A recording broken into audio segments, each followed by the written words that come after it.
आपके नेता को नहीं कहा, मैंने आपके नेता को नहीं कहा, आपको कैसे लगा उसको बोला है?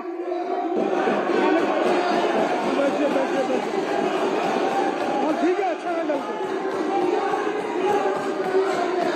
मैंने तो नाम ही नहीं लिया, मैंने तो नाम ही नहीं लिया, मैंने किसी का नाम नहीं लिया, मैंने किसी का नाम नहीं लिया, मैंने किसी का नाम नहीं लिया, मैं किसी का नाम, बैठ जाओ, मैंने किसी का, मैं तो ये कह रहा हूं जी, ये बता दो कि कहां लिखा है कि 500 की फिगर जो है वो 20,000 से ज्यादा होती है? ये तो कहीं नहीं लिखा। तो मैं कह रहा हूं भाई, जो पूरी की पूरी अनपढ़ों की जमात बिठा रखी है, पढ़े लिखे लोगों को बिठाओ वहां पे, ताकि वो कम से कम बजट पढ़ने की क्षमता तो रखते हो। पता नहीं किसको दे दिया आपने बजट। 500 करोड़ रुपए पिछली साल रखा था, 500 करोड़ रुपए इस साल रखा है, सेम है, सेम टू सेम है, कोई बढ़ाया नहीं हमने, एज इट इज बजट रखा है। कहते हैं कल से चला रखा है बजट, एडवर्टाइजिंग का बजट बढ़ा दिया, एडवर्टाइजिंग का बजट इंफ्रास्ट्रक्चर से ज्यादा, कहां कर दिया? कहीं नहीं करा। आज वो सेम टू सेम बजट हमने कोई चेंज करके नहीं भेजा, जो बजट में लिखा था उसी में से 4 लाइनें कोट कर करके भेज दी। आज एलजी साहब ने भी कल रात को 10:30 बजे लिख दिया अप्रूव्ड। यार ये क्या है यार, तो पहले ही अप्रूव कर देते, क्या जरूर थी? वो कह रहे थे मेरे सामने झुको, मेरे पैर पकड़ो, आपके सामने झुक गया ऐसा। आप ही प्रभु हो, आप ही सब कुछ हो। मेरी आज इस मंच के, इस हाउस के माध्यम से अपील है, प्रार्थना है प्रधानमंत्री जी को कि प्रधानमंत्री जी, हम काम करना चाहते हैं, हम लड़ना नहीं चाहते। हमारी लड़ाई हमारे बस की बात नहीं है, हम बहुत छोटे लोग हैं, राजनीति में हम लड़ने के लिए नहीं आए, हमें राजनीति करनी नहीं आती। इस रोज रोज की लड़ाई से कुछ नहीं निकल रहा। जिस घर में लड़ाई होती है वो घर बर्बाद हो जाते हैं, जिस राज्य में लड़ाई होती है वो राज्य बर्बाद हो जाते हैं, जिस देश में लड़ाई होती है वो देश बर्बाद हो जाते हैं। लड़ाई से किसी का कहां भला हुआ है? कभी भला हुआ है? सबसे बना के रखनी चाहिए, सब मिलजुल के काम करेंगे, तरक्की होगी। दिल्ली ने इतना, कल आज मैं अखबारों में पढ़ रहा था, कल हमारे माननीय वित्त मंत्री जी ने इकोनॉमिक सर्वे प्रेजेंट किया, इतनी तरक्की की दिल्ली ने, देश का जो एवरेज है उससे कहीं ज्यादा आगे जाके तरक्की कर रही है दिल्ली, इतनी तरक्की कर रही है, इतनी तरक्की कर रही है। सोचो अगर ये रोज रोज के झगड़े नहीं होते तो 10 गुना तरक्की हो चुकी होती अभी तक जितनी तरक्की। हमारा डोर स्टेप डिलीवरी राशन करना चाहते थे हम, वो रोक दिया। किसका फायदा हुआ? जो राशन वाले चोरी करते थे, राशन माफिया था, उसका फायदा हुआ, जनता का फायदा तो नहीं हुआ। क्या फायदा हुआ उसका? Door step delivery of ration करने का, रोकने का। दिल्ली के अंदर 17,000 लोगों को डेली हम योगा कराया करते थे, डेली 17,000 लोगों को दिल्ली सरकार फ्री में योगा कराती थी। प्रधानमंत्री जी ने कह के वो योगा क्लासेस बंद करा दी। किसका फायदा हुआ जी? किसी का तो फायदा नहीं हुआ। 17,000 लोगों ने अगर योगा करना बंद कर दिया, आज भी याद करते हैं, मेरे को मिलते हैं, आज भी याद करते हैं, किसका फायदा हुआ? किसी का फायदा नहीं हुआ। हम अपने टीचर्स को, दिल्ली का शिक्षा जो व्यवस्था है उसकी तारीफ पूरे देश के अंदर हो रही है, पूरी दुनिया के अंदर हो रही है। उसका एक बहुत बड़ा कारण है, हमारे टीचर्स और हमारे प्रिंसिपल्स ने चमत्कार करके दिखाया है। 60,000 टीचर्स, उन्होंने चमत्कार करके, उनको हम ट्रेनिंग करने के लिए विदेश भेजते हैं, फिनलैंड भेजते हैं। आपने उनकी फिनलैंड की ट्रेनिंग रोक दी। किसका फायदा हुआ? किसी का फायदा नहीं हुआ। गरीबों के बच्चे अच्छे पढ़ना चालू हुए थे, बड़े, इतने 75 साल के बाद गरीबों के बच्चों को अच्छी शिक्षा मिलनी चालू हुई थी। क्या फायदा हुआ? टीचर्स की ट्रेनिंग रोकने से किसका फायदा हो रहा है? क्यों लड़ रहे हो हमारे साथ यार? पिछले साल कई महीनों तक मोहल्ला क्लिनिक में टेस्ट की पेमेंट बंद करा दी, रेंट की पेमेंट बंद करा दी, बिजली के बिलों की पेमेंट बंद करा दी, दवाइयों की पेमेंट बंद करा दी। मोहल्ला क्लिनिक में, अस्पतालों में कितने मरीज सफर किए, कितने मरीज सफर किए। किसका फायदा हुआ? किसी का फायदा नहीं हुआ। फरिश्ते स्कीम थी, किसी का एक्सीडेंट हो जाए तो उसको हम फ्री में इलाज कराया करते थे। 13,000 से ज्यादा जान बचा चुके हैं उस स्कीम के अंदर हम लोग। उस स्कीम की पेमेंट बंद करा दी। बताओ, उस स्कीम की पेमेंट बंद करा दी। मरते हुए आदमी को अगर हम जान देने की कोशिश कर रहे थे, उसकी पेमेंट बंद करा दी। किसका फायदा हुआ प्रधानमंत्री जी? अभी जैसा हम लोग देख रहे हैं कि बजट रोक दिया, मेयर के चुनाव बंद करा दिए। मैं प्रधानमंत्री जी से कहना चाहता हूं, आप बहुत बड़े हैं, हम बहुत छोटे हैं। एक छोटी सी दिल्ली चला रहे हैं, हमें अपनी दिल्ली चलाने दो। आप बहुत बड़े हो, बहुत बड़ा काम कर रहे हो, पूरे देश के अंदर काम कर रहे हो। आप अपना काम करो ना, हमें अपना काम करने दो। उनको तकलीफ ही है कि दिल्ली में बार बार आम आदमी पार्टी क्यों जीत रही है। उनको तकलीफ ही है कि बार बार दिल्ली में बीजेपी क्यों हार रही है। मैं प्रधानमंत्री जी को कहना चाहता हूं कि अगर आप दिल्ली जीतना चाहते हो तो मैं आज आपको मंत्र देता हूं दिल्ली जीतने का। दिल्ली जीतने के लिए आपको दिल्ली के लोगों का दिल जीतना पड़ेगा।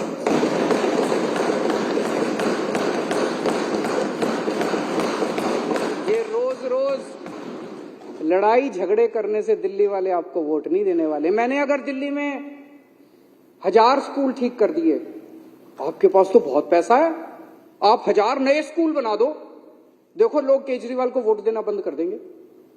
मैंने दिल्ली में 550 मोहल्ला क्लिनिक बना दिया, आप 5,500 मोहल्ला क्लिनिक बना दो। लेकिन अगर आप केजरीवाल के 550 मोहल्ला क्लिनिक रोकने की कोशिश करोगे, अगर आप हमारे स्कूलों को रोकने की कोशिश करोगे और फिर सोचोगे मैं दिल्ली जीत लूं, इस जन्म में तो नहीं जीत पाओगे मोदी जी। हमसे लंबी लकीर खींचो, जो काम हमने किए उससे लंबी लकीर खींचो। आज इस पूरे सदन की ओर से मैं प्रधानमंत्री जी को कहना चाहता हूं, हम आपके साथ मिलकर काम करना चाहते हैं। हम आपसे लड़ना नहीं चाहते, हमारे को लड़ाई करनी नहीं आती, हमको राजनीति करनी नहीं आती। हम आपसे मिलकर काम करना चाहते हैं, आपसे सहयोग चाहते हैं। हम बहुत छोटे हैं, जैसे परिवार में होता है। दिल्ली के लोग जो हैं आपके सामने छोटे भाई की तरह हैं। लेकिन अगर कोई बड़ा भाई रोज आके छोटे भाई को 2 थप्पड़ मारेगा, रोज आके उसको डांटेगा, तो छोटा भाई भी बेचारा कब तक बर्दाश्त करेगा।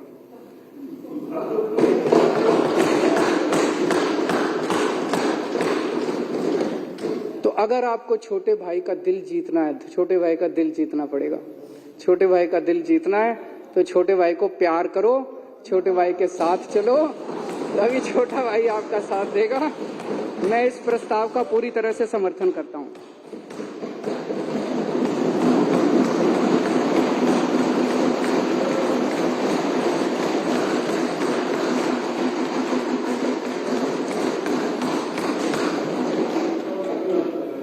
अब श्री संजीव झा माननीय सदस्य द्वारा प्रस्तुत संकल्प सदन के सामने है। जो इसके पक्ष में वहां कहें, जो इसके विरोध में ना कहें। हाँ पक्ष जीता। All right, Kejriwal going on to make a scathing attack against the centre right there, calling the BJP arrogant as well, and many other things that were said by Delhi Chief Minister Arvind Kejriwal right there. Now moving on with assembly polls fast approaching, former Chief Minister Siddaramaiah remains undecided on where he's going to be contesting the polls from.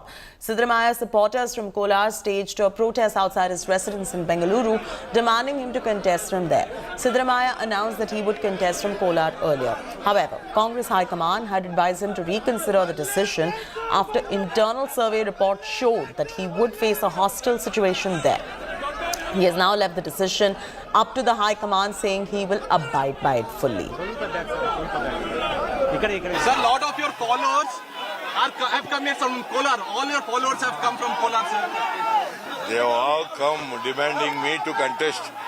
See, decision is not yet taken from so far as Kolar constituency is concerned.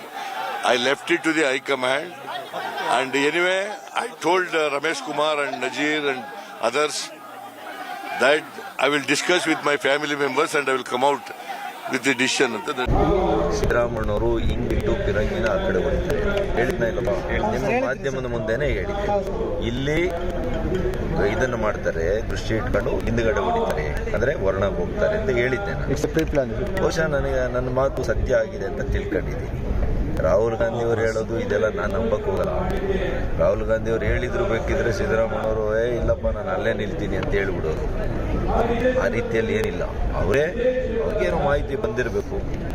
ಒಳ್ಳೆ ನಿರ್ಧಾರ. ಅವ್ರೇನಾದ್ರು ವರ್ಣಕ್ಕೆ ಹೋದ್ರೆ ಅವ್ರ ದೃಷ್ಟಿಕೋನದಿಂದ ಒಳ್ಳೆ ನಿರ್ಧಾರ ಅಂತ ನಾನು ತಿಳ್ತೀನಿ. I think there is no confusion as such. Mr. Siddaramaiah Sahib only he has given a clarification. Perhaps yesterday I was watching the press itself he has given. So there is no confusion as such. So obviously there are demands that he has to contest from Kolar also. But he is going to take a final call, and whatever High Command says he is going to abide by it. Wherever he is going to contest, he is definitely going to win. So where he has to contest, where he has to not contest, I believe High Command is going to take a call for which he has to give clarification. Let's have a look at what is happening in the state of Karnataka now. Prime Minister Modi to visit Polban, Karnataka on Saturday. He is going to be attending the closing ceremony of BJP's Vijay Sankalp Yatra in Devnagar, followed by other various events in Bengaluru and other places as well. Home Minister Amit Shah and Defence Minister Rajnath Singh are expected to join the BJP events that will mark the party escalating its poll campaign in the state. Babu Rao Chinchansur, a former MLC from the BJP in Karnataka, has joined the Congress party. Chinchansur had quit the Congress in 2018 and had joined the BJP. Earlier this month, Putana, a member of the BJP, submitted his resignation and switched to the Congress party. Kannada actor Chetan Kumar has been arrested over his controversial tweet saying Hindutva was built on lies. He's been accused of hurting religious sentiments. The actor was arrested by the police in Bengaluru on Tuesday. The actor was sent to 14-day judicial custody after being produced in court. Several saffron outfits accused Chetan of targeting Hindus. Chetan earlier had been arrested in a similar case and got bail. Former Karnataka Chief Minister B.S. Yediyurappa and Congress leader Siddaramaiah were confronted by the protesting Congress supporters from Bengaluru's Rajaji Nagar. The protesters sought party tickets for local candidates in state polls. Time for a short commercial break. When we return, former US President Donald Trump said he expects to be arrested soon. This and more in moments from now.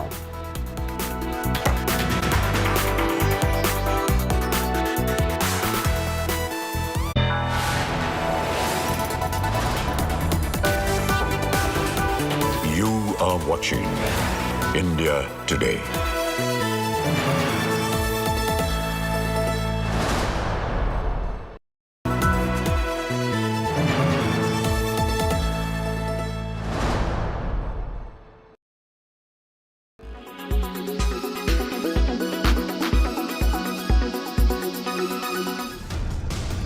A jogger dies in Mumbai after being knocked down by a speeding SUV near the Worli Sea Face.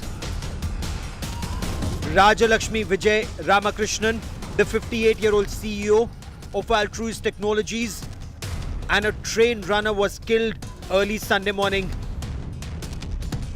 As you can see here in the visuals, the tire marks of the Tata Nexon car which Sumer merchant was driving, which hit Rajalakshmi. So tire marks can be clearly seen. The police is right now investigating the case. They have arrested a Sumer merchant.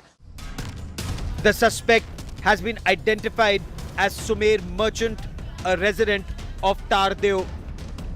Merchant was going to drop his friends after a party at his house when he lost control of his car and hit Rajalakshmi.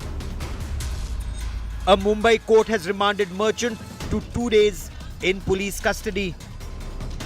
Worli police station में पहले ADR accidental death report और उसके बाद में एक अपराध दर्ज हुआ था। अपराध सेक्शन 304 आईपीसी और अन्य धारा के तहत हुआ है। इसमें आरोपी को अरेस्ट किया गया है और आगे का इन्वेस्टिगेशन तफ्तीश वर्ली पुलिस स्टेशन कर रही है। Rajalakshmi, who was a fitness enthusiast, had recently completed the Tata Mumbai Marathon.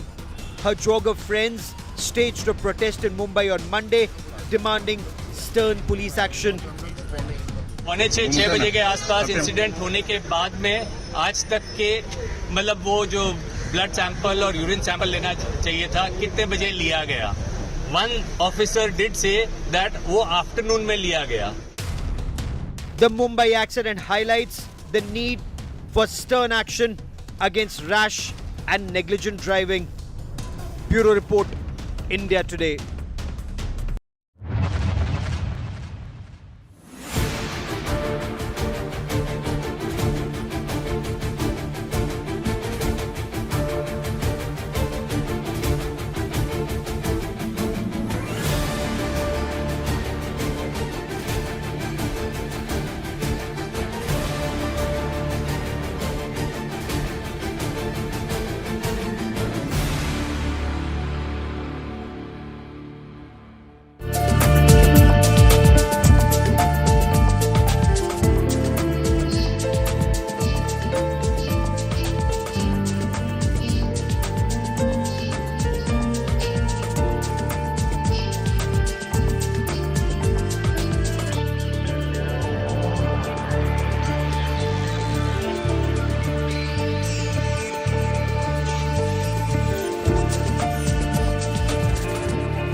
Make your media plan smarter with India Today Live TV on your connected devices. Amplify your brand with 100 million smart internet viewers. To advertise, mail us at sales@aajtak.com.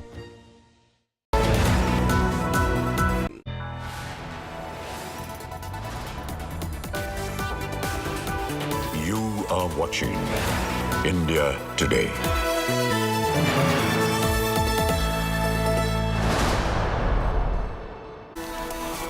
Former US President Donald Trump said he expects to be arrested today but offered no evidence. Trump called on his supporters to protest as prosecutors considered charges over a hush money payment to porn star Stormy Daniels. Here's a report. Former U.S. President Donald Trump on Saturday said he expects to be arrested Tuesday and called on his supporters to protest as prosecutors consider charges over a hush money payment to a porn star. On his social media platform Truth Social, Trump posted Saturday that a leak from the Manhattan District Attorney's Office indicated, quote, the far and away leading Republican candidate and former president of the United States of America will be arrested on Tuesday of next week. Trump, whose supporters stormed the U.S. Capitol on January 6, 2021, in a failed effort to overturn his 2020 election defeat, wrote, quote, protest, take our nation back. A spokesman for Trump said the former president had not been notified of any arrest. Trump provided no evidence of leaks and did not discuss the possible charges in his post. The probe comes at a critical time as Trump seeks the re-election nomination for the presidency in 2024. No U.S. president has faced criminal charges while in office or afterward. A spokesperson for Manhattan District Attorney Alvin Bragg declined to comment. His office has been investigating a $130,000 payment made by Trump's former personal lawyer Michael Cohen to porn star Stormy Daniels in the run-up to the 2016 election. Hi, everyone. Trump has called the investigation a witch hunt. Republican House Speaker Kevin McCarthy on Saturday decried the investigation. He announced his own investigation into whether federal funds are being used to interfere in elections by what he described as a politically motivated prosecution of Trump. Trump has said he will continue campaigning even if he is charged with a crime. Well, we're slipping into a very short commercial break. Lots more coming up on the other side. Stay with us.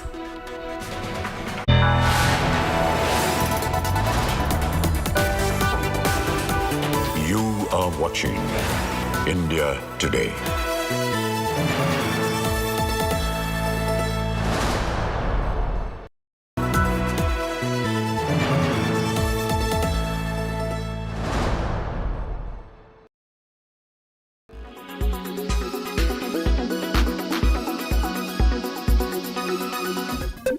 here at the Mobile World Congress in Barcelona, and I have with me the OnePlus 11 concept phone. Now, it uses a new sort of tech. It's called active cryoflux. It's an active mechanism that is used in gaming PCs to actually liquid cool the phones. Your phones get hot when you're gaming, and that seems to be the future. Even with OnePlus's R&D team, they think a lot of the gaming that we are doing even in India is going to move to smartphones. And that's why you want your phone cooled and charging in record time. And if it looks good while all of that is happening, well then it's not bad news either, right? It's got this LED backlight over here, indicative of how the phone is using liquid cooling tech to ensure that the battery charges in record time and stays cool while you're playing the next Battle Royale game. You know when you end up watching a 3D movie and you have to put those glasses on, and a lot of people complain of a splitting headache. What if I told you that there's now the world's first eyewear-free 3D tablet technology? A company called ZTE is making this in China with Nubia. It's the ZTE Nubia Pad 3D, the world's first AI-powered eyewear-free 3D tablet. And I'll tell you how they do it.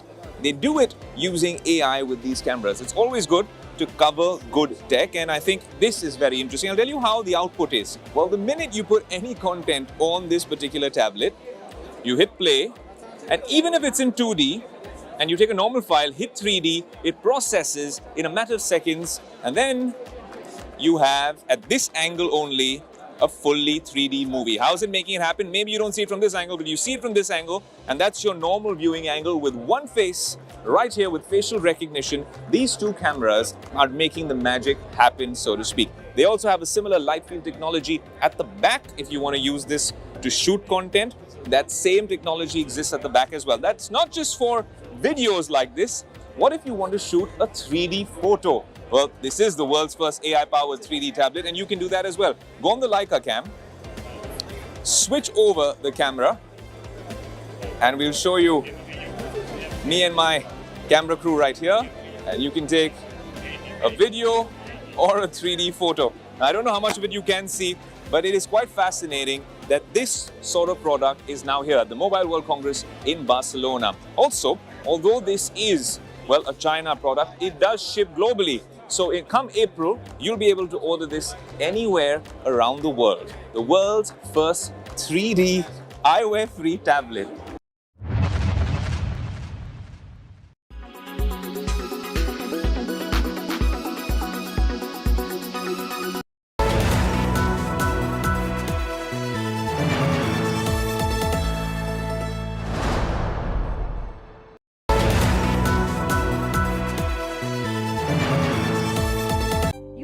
At one of our conclaves, and it stuck with me. Kuch banne ka nahi, kuch karne ka socho. Since you're a great believer of technology, Prime Minister, I thought you would enjoy meeting our newest anchor, Sana. She is our first AI anchor, and I'd very much like you to meet her. Sana, come say hello.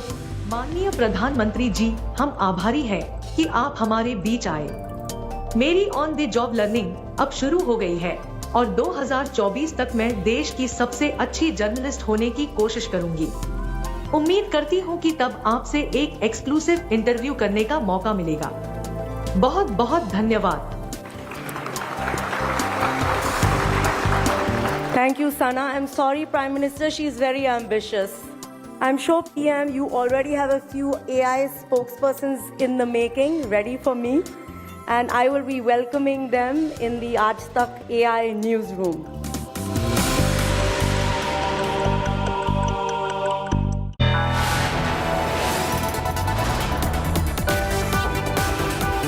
You are watching India Today.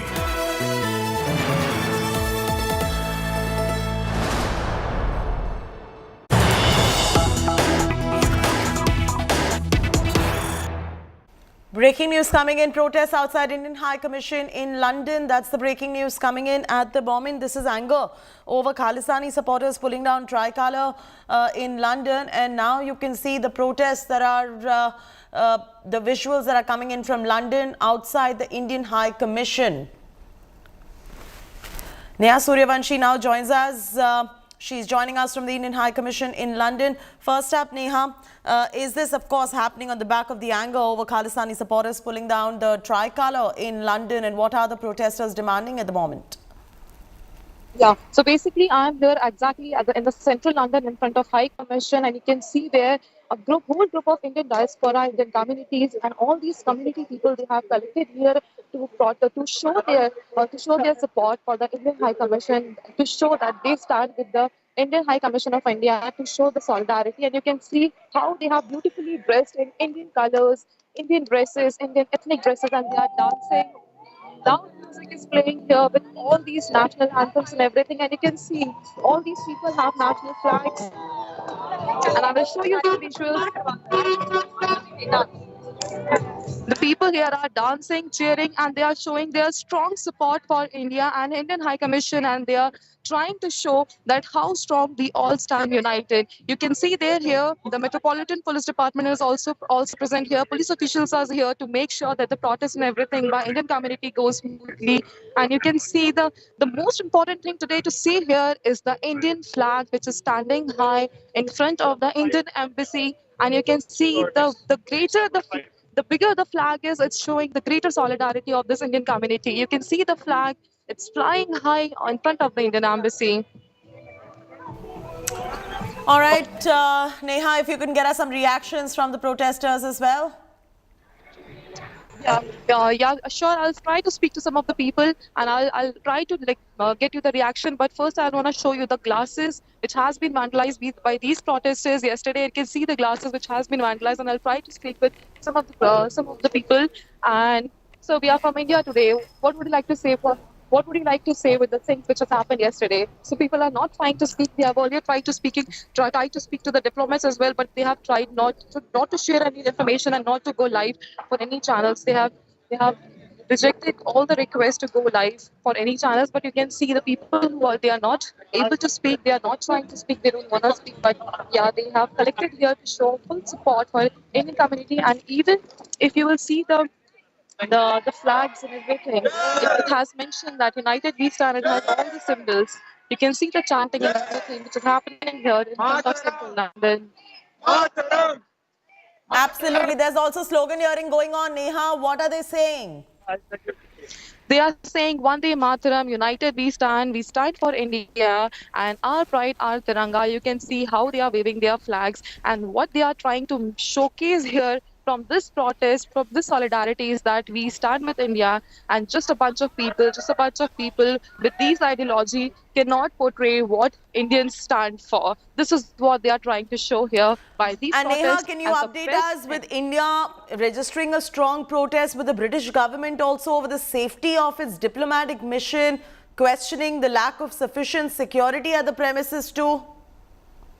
As of now, they have not said anything or not registered any protest in this regard. But yes, Indian diplomats and Indian officials, they are really upset about the fact that no security was present. In fact, an Indian diplomat was also summoned yesterday because there was not enough security. These people could have done anything. These people could have come with anything, any equipment. So that's why one Indian diplomat has also been summoned yesterday. And as you can see, people are dancing. But yeah, this protest is just to showcase their solidarity. But as of now, Indian diplomats have not protested against the fact that there was not enough security, and anything could have happened at Indian High Commissioner in London. All right. Thanks, Neha, for joining us with those details on this story. We'll continue getting you live updates from London as we go along the way.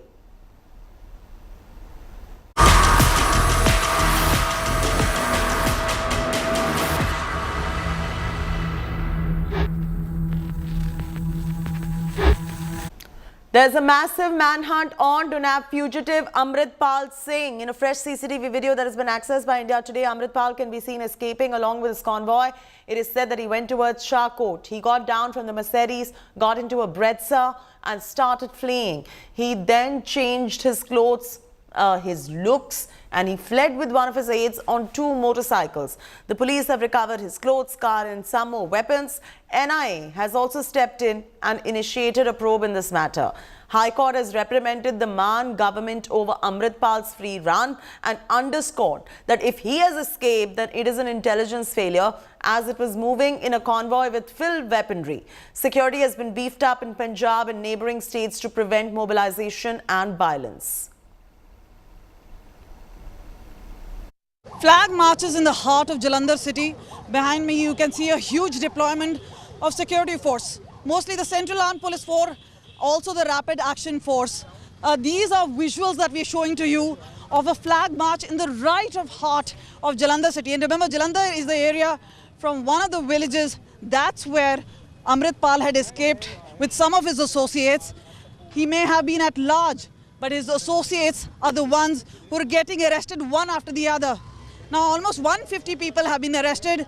7 of them have been slapped with NSA, taken to Dibrugarh in Assam.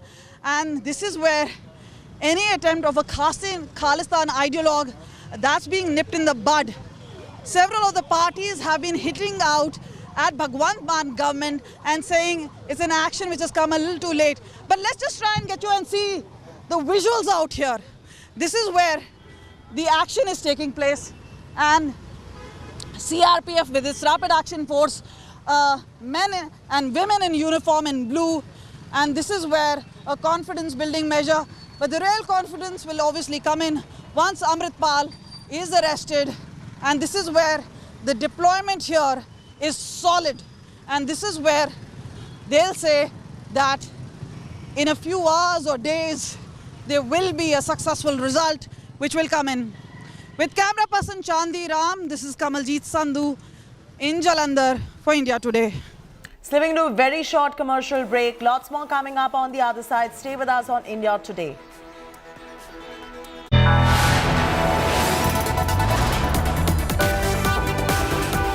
You are watching India Today.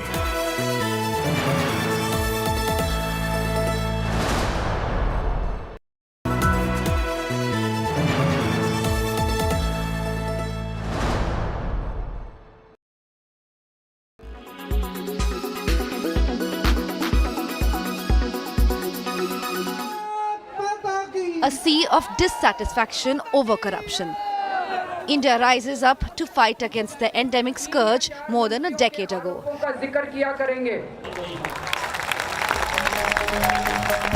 Fast forward to India moment at India Today Conclave 2023. Prime Minister Narendra Modi recalls how the issue grabbed national headlines back then. पहले क्या headlines होती थी? इस sector में इतने लाख करोड़ रुपए का घोटाला, भ्रष्टाचार के विरुद्ध जनता सड़कों पर उतरी. He drew a sharp contrast between then and now. Prime Minister Modi mocked the opposition for coming together to protest action against corruption. आज क्या हेडलाइन होती है? भ्रष्टाचार के मामलों में एक्शन के कारण भयभीत भ्रष्टाचारी लामबंद हुए, सड़कों पर उतरे.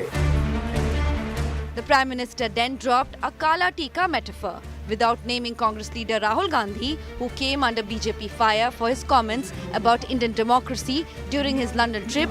Prime Minister Modi jested that criticism of a rising India works as an evil eye charm.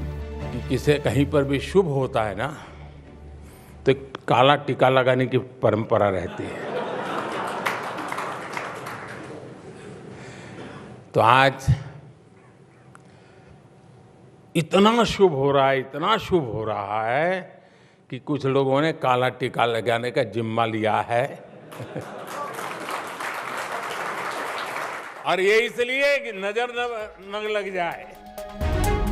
An agenda-setting conclave. The ruling BJP has cast its strategy for 2024 around its fight against corruption, as opposition groups unite on the plank of the alleged misuse of central agencies.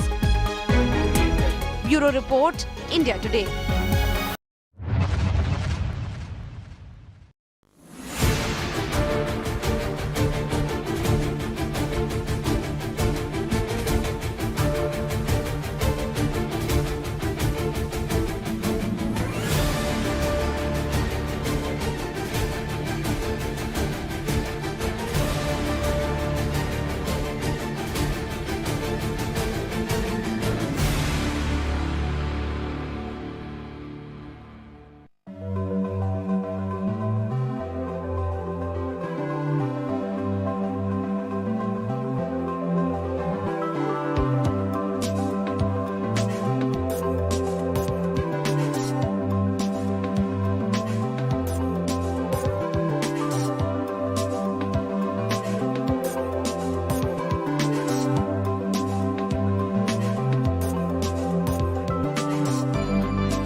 India Today.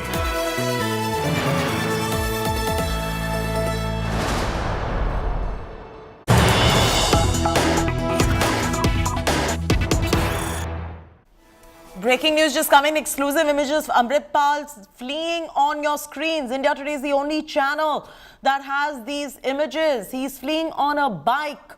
There you go. You can see the watermark images that we're putting out on our screens. No other channel has this image. It is an India Today exclusive where you can see Amritpal Singh fleeing from the clutches of the police. Amritpal Singh has been seen fleeing on that particular motorbike. It's been circled in green right there, and that is Amritpal Singh fleeing on a motorbike. He ended up changing his looks, he ended up changing his clothes, and then he fled on this particular bike.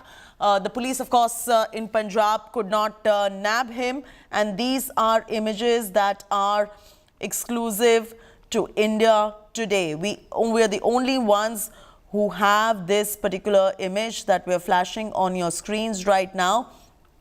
We also earlier got you those visuals of the convoy and the Mercedes car, those 3 cars that fled past those barricades too. And then we are getting you this exclusive shot of Amritpal on a motorbike. He's seen fleeing away. We have accessed these exclusive visuals. First up, images on India Today, and questions arising on the Man government and the state police as well in terms of how he could escape like that in broad daylight.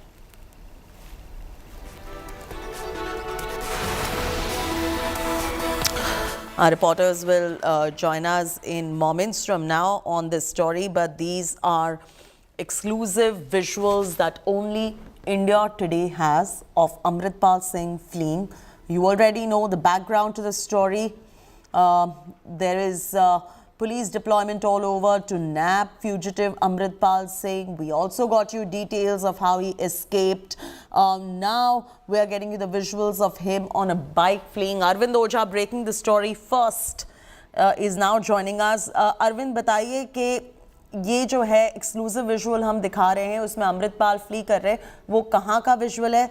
Number 2, police ने उनके कपड़े, उनकी गाड़ी, कोई हथियार, इसके अलावा क्या रिकवर किया है?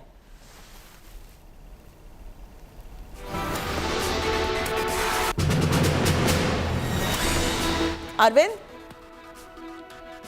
आपको मेरी आवाज आ रही है? जी अरविंद, बताइए हमारे दर्शकों को ये इमेज के बारे में। हमने बताया है कि वो बाइक पर किस तरीके से फ्ली कर दिए हैं, और ये भी बताइए कि पुलिस के थ्रू आपको क्या खबर आ रही है, क्या रिकवर किया है? कपड़े, गाड़ी, हथियार? देखिए, 17 मार्च को जब अमृतपाल को पकड़ने की कोशिश कर रही थी पंजाब पुलिस, उसके बाद वो लगातार पुलिस को चकमा देने के लिए पहले मर्सिडीज, उसके बाद ब्रेजा कार, उसके बाद बाइक पर सवार होकर भागा। इंडिया टुडे ने वो पिक्चर एक्सक्लूसिवली एक्सेस किया है, जिसमें अगर आप देखें तो इस पिक्चर में पीछे जो बैठा है वो अमृतपाल है, और पिंक कलर की उसने पगड़ी वो पहनी हुई है। जो इंडिया टुडे को पंजाब पुलिस के सोर्सेस ने बताया है कि कहीं ना कहीं पंजाब पुलिस को चकमा देने के लिए वो सबसे पहले उस स्पॉट से भागा, उसके बाद मर्सिडीज कार से भागा, उसके बाद ब्रेजा कार से जलंधर के शाहकोट इलाके में गया। वहाँ पर उसने अपना कपड़ा पूरी तरह से बदल लिया, पैंट शर्ट पहना, उसके बाद जो पगड़ी थी वो पिंक कलर की ली, उसके बाद एक प्लेटिना बाइक और एक बुलेट बाइक, वो 2 बाइक आती है, और प्लेटिना बाइक में बैठकर अमृतपाल शाहकोट से आगे की तरफ भागता हुआ इसमें दिखाई दे रहा है। ये जो तस्वीरें हैं, ये पहली बार इंडिया टुडे पर हम दिखा रहे अपने व्यूवर्स को कि किस तरीके से वो अमृतपाल जो पंजाब में रहकर अलग खालिस्तान की मांग कर रहा था, जब पुलिस ने उस पर शिकंजा कसना शुरू किया तो किस तरीके से वो बाइक पर बैठकर भागता हुआ दिखाई दे रहा है, और पंजाब पुलिस लगातार इसका पीछा कर रही है। कभी वो मर्सिडीज में बैठकर भागता है, उसके बाद वो चेंज करता है, फिर ब्रेजा कार में आता है, और ये अब बाइक पर सवार होकर भागता हुआ दिखाई दे रहा है। अब पंजाब पुलिस लगातार इसका पीछा कर रही है। हालांकि अभी तक जो अमृतपाल है उसको गिरफ्तार नहीं किया गया है, लेकिन 2 बाइक जिन लोगों ने प्रोवाइड कराई थी उनको डिटेन किया है पंजाब पुलिस ने। साथ ही साथ जो ब्रेजा कार जिसका यूज़ किया था वो पंजाब के होशियारपुर से पुलिस ने रिकवर कर लिया है। कुल मिलाकर जो 4 लोग हैं उनको डिटेन किया गया है। लेकिन ये तस्वीरें बता रही हैं कि किस तरीके से जो अमृतपाल है उसको लगातार उसके सपोर्टर्स कहीं ना कहीं हर स्टेप पर उसको हेल्प कर रहे थे, चाहे वो लॉजिस्टिक मुहैया कराना हो, चाहे कपड़े मुहैया कराना हो। और उसके बाद किस तरीके से ये बाइक पर बैठकर अपना हुलिया बदलकर जो पिंक कलर की पगड़ी है, पैंट शर्ट पहनकर बाइक पर ये भागता हुआ दिखाई दे रहा है, जो तस्वीरें इंडिया टुडे पर एक्सक्लूसिव है। जी बिल्कुल। और इसमें आप जो सीक्वेंस है आप जरा हमें एक्सप्लेन कर सकते हैं, क्योंकि हमने 3 अलग किस्म की तस्वीरें हमारे दर्शकों को दिखाई है। एक वो ब्रेजा कार वाली है, एक मर्सिडीज वाली और एक बाइक वाली है। देखिए, मैं आपको सबसे पहले बताऊं, जो अमृतपाल है, ऑपरेशन अमृतपाल पंजाब पुलिस ने सेंट्रल एजेंसीज के साथ मिलकर ये चलाया, जिसके बारे में किसी को जानकारी नहीं हुई। और 17 मार्च को जब जालंधर में अमृतपाल को घेरा गया तो जो हमारे सोर्सेज हैं इंटेलिजेंस के, कि उनको भी उम्मीद नहीं थी कि अमृतपाल भागेगा। पंजाब पुलिस को ये लग रहा था कि अमृतपाल अपने जो समर्थक हैं उनके साथ वो सरेंडर कर देगा, लेकिन ये अनएक्सपेक्टेड हुआ कि अमृतपाल भागा। सबसे पहले मर्सिडीज जिसका वो इस्तेमाल करता था उससे वो भागता है। उसके बाद चूंकि उसको ये पता चल गया था कि पुलिस उसके पीछे है, लिहाजा वो ब्रेजा कार, मर्सिडीज से उतरकर ब्रेजा कार में बैठता है और ब्रेजा कार जालंधर से तकरीबन 40 किलोमीटर दूर शाहकोट एक जगह है, वो ब्रेजा कार से वहां पर जाता है, जहां पहले से ही 2 बाइक वो अरेंज करके रखी हुई। Arvind, breaking the story first here on India Today. Kamaljeet Sandhu also joining us. Kamaljeet, what is going on? There's a Brezza car. We've got visuals of the Mercedes as well. We've got the visuals of him fleeing on a bike too. Big questions on what is the Punjab police even doing when it comes to nabbing him?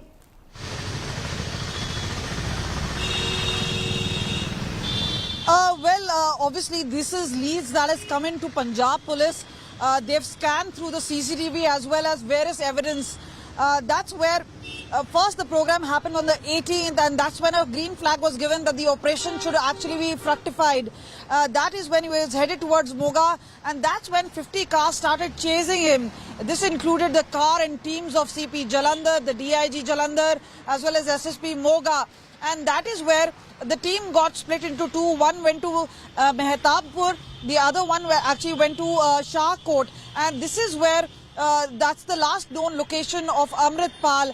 And there where you see when the cars were chasing, the Mercedes was going at a speed of 19 kilometers per hour.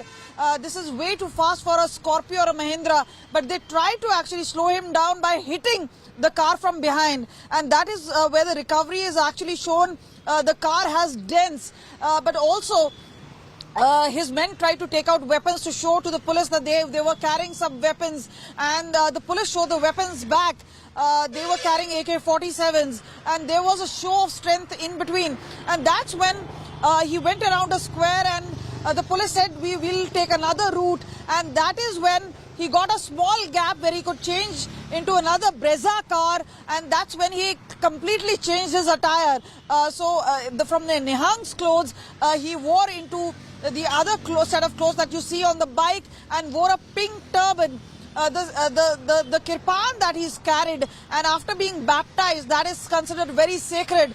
He abandoned that and then very quickly moved on to 2 bikes with his age. One was a Platina bike, the other one was a Bullet bike. Both of that being captured, and this is where new evidence Shiv Arur is here taking forward the rest of this broadcast as well. Shiv, the manner in which Kamaljeet has been explaining the way... These are the first images. Yes, what we've got here are the first images of Amritpal Singh. This is a big exclusive in the media's coverage and the police's hunt for Khalistani thug number 1. On India Today, you're seeing images that you're going to see nowhere else in the media right now, because that's how closely we're tracking this all-important story impinging on the national security of India, the security of Punjab, this lowly thug who's running like a coward now after being trained and funded by Pakistan. This is his guts. This is the level of Amritpal Singh's guts, that he's running like a coward and hiding with his other terrorists after being funded and trained by Pakistan. And these are the first pictures accessed by India Today's Kamaljeet Sandhu and her team to bring us these first images of Bhagoda Amritpal Singh as he tries to make a coward's getaway. I want to go across once again to Kamaljeet, who along with her team has been bravely reporting this story from the front lines of Punjab where it has been unfolding. The first images, Kamal, make sense of these for us. It's been over 70 hours since Amritpal Singh went into hiding. Do these images suggest, Kamal, that the police have a rough idea of where he's hiding? Well, yes, Shiv, let me tell you, Operation Amritpal really began on the 18th of March and the entire thing happened between 11 a.m. to 1 p.m. So within those 3 hours, a lot really changed. One was because Punjab police got a green signal that they should go ahead with the arrest. And that is when the 50 cars actually went and chased. And that's when Amritpal and his driver and his associates realized that they were being followed by police. And that is when at the Moga cross border, that's when they decided to take a U-turn, and that's when the real chase began. There were two Endeavour cars, one Brezza, there was a Mercedes.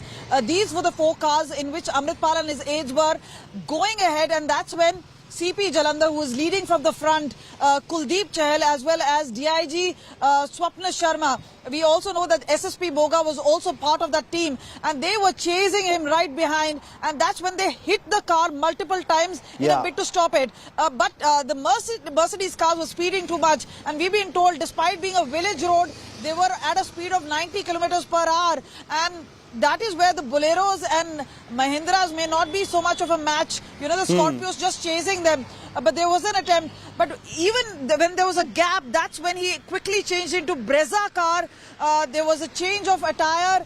Obviously, they must have thought about an escape route, because one person cannot just change very quickly, drive off in a Platina as well as a Bullet motorbikes waiting. There has to be a bit of a planning. Amritpal obviously knew the end was near, and perhaps that is why there was some sort of a thinking, because the motorbikes which came in, and we've been told he knocked down a couple of them, and 4-5 motorcyclists got hurt, and we've been told the story is that some of them could have actually been there to prevent the police cars from going over, because police cannot afford a collateral, and that is where at Shah Court he kind of disappeared. And this is where the real story really lies, that one particular image of him being in a pink turban and changing. And we've been told that what is extremely sacred for a baptized Sikh is his kirpan. That's the one he left in Brezza along with his Nehang clothes. Kamal, stay with me. Inspector General Sukhchand Gill has just started his press conference. Let's listen. Harpreet Singh alias Happy ਤੇ Gurpreet Singh alias ਭੇਜਾ, ਇਹ 4 ਉਹ accused ਆ ਜਿਨ੍ਹਾਂ ਨੇ ਭੱਜਣ 'ਚ ਮਦਦ ਕੀਤੀ ਸੀ। ਬਰੇਜ਼ਾ ਕਾਰ ਇਹਦੇ ਵਾਸਤੇ ਯੂਜ਼ ਹੋਈ ਸੀ, ਉਹ ਬਰੇਜ਼ਾ ਕਾਰ ਰਿਕਵਰ ਹੋ ਗਈ ਹੈ। ਮਨਪ੍ਰੀਤ ਸਿੰਘ ਏਲੀਅਸ ਮੰਨਾ,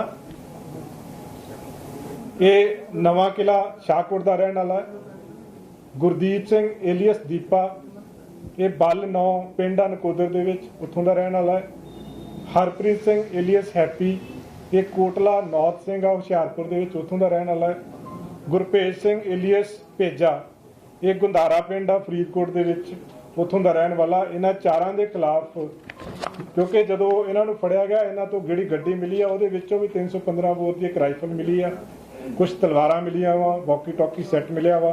ਇਹਨਾਂ ਦੇ ਉੱਤੇ ਆਰਮਡ ਐਕਟ ਦਾ ਕੇਸ, ਤੇ ਇਹਨਾਂ ਦੇ ਉੱਤੇ ਉਹਨੂੰ ਕਸਟਡੀ ਚੋਂ ਮਤਲਬ ਪੁਲਿਸ ਦੀ ਗਿਰਫਤ ਤੋਂ ਭਜਾਉਣ ਵਾਸਤੇ ਜਿਹੜੇ ਸੈਕਸ਼ਨ ਹੁੰਦੇ ਆ ਉਹ ਵੀ ਐਡ ਕੀਤੇ ਜਾ ਰਹੇ ਇਹਦੇ ਵਿੱਚ FIR ਦੇ ਵਿੱਚ।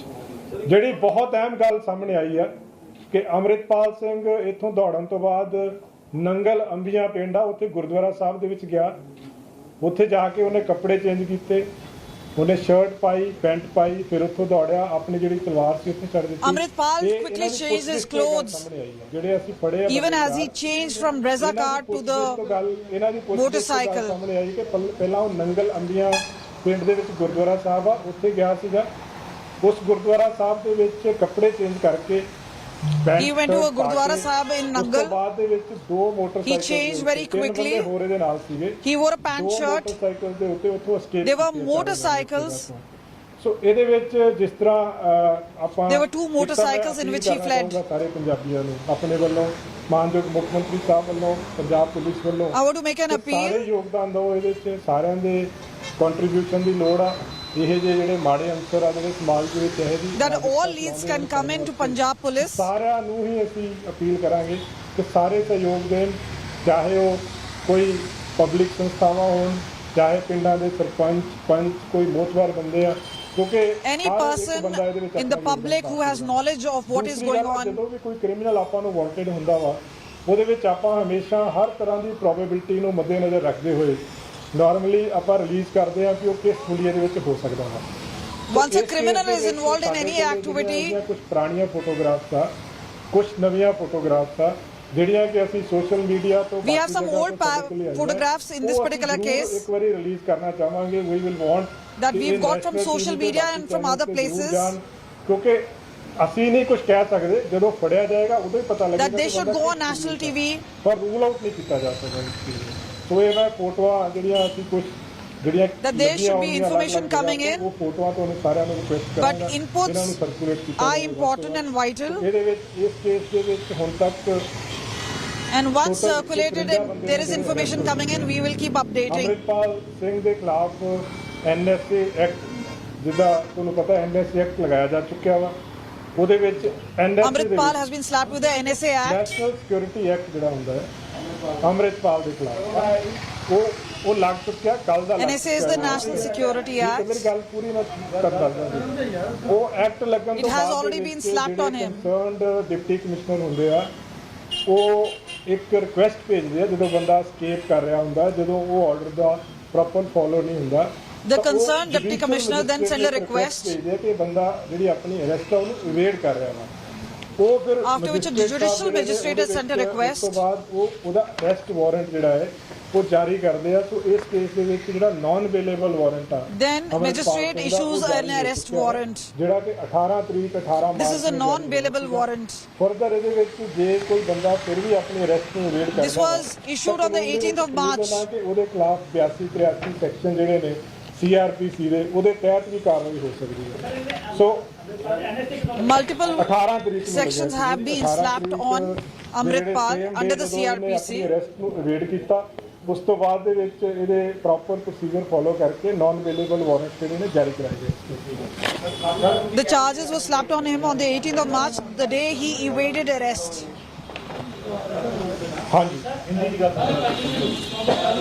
जो पंजाब में जो सिचुएशन है बिल्कुल स्टेबल है। ऑनरेबल CM साहब जिनके जैसे खुद आप आज the situation in Punjab is stable. स्थिति पे वो खुद नजर रखे हुए हैं इस पूरी स्थिति पे, और लगातार फीडबैक ले रहे हैं ऑफिसर से पूरे पंजाब में क्या सिचुएशन है, और पूरी तरह शांति है। आज CM साहब ने जैसे बताया, उनको बहुत सारी पंजाब के बाहर से बहुत सारी कॉल्स आई जिनमें लोगों ने उनको धन्यवाद किया, क्योंकि सारे लोग बिल्कुल संतुष्ट हैं। जो बैड एलिमेंट्स के खिलाफ पूरा ये ऑपरेशन हुआ है उसमें सारे बहुत खुश हैं, और पंजाब के जो लोग हैं और पूरे इंडिया के जो लोग हैं उनको CM साहब ने भी धन्यवाद किया है, क्योंकि सबसे बहुत कोऑपरेशन मिली इस पूरे ऑपरेशन में, और बाकी एजेंसी से, बाकी स्टेट से भी हमें फुल कोऑपरेशन मिल रहा है इस केस में, और पुलिस इसमें बिल्कुल कानून के अनुसार काम कर रही है। बहुत सारे लोगों को आशंका है, लेकिन अभी तक जो प्राइम अक्यूज्ड है वो अभी इस केस में अरेस्ट नहीं हुआ है। जैसे ही वो अरेस्ट होगा तुरंत इसकी जानकारी जो है दी जाएगी।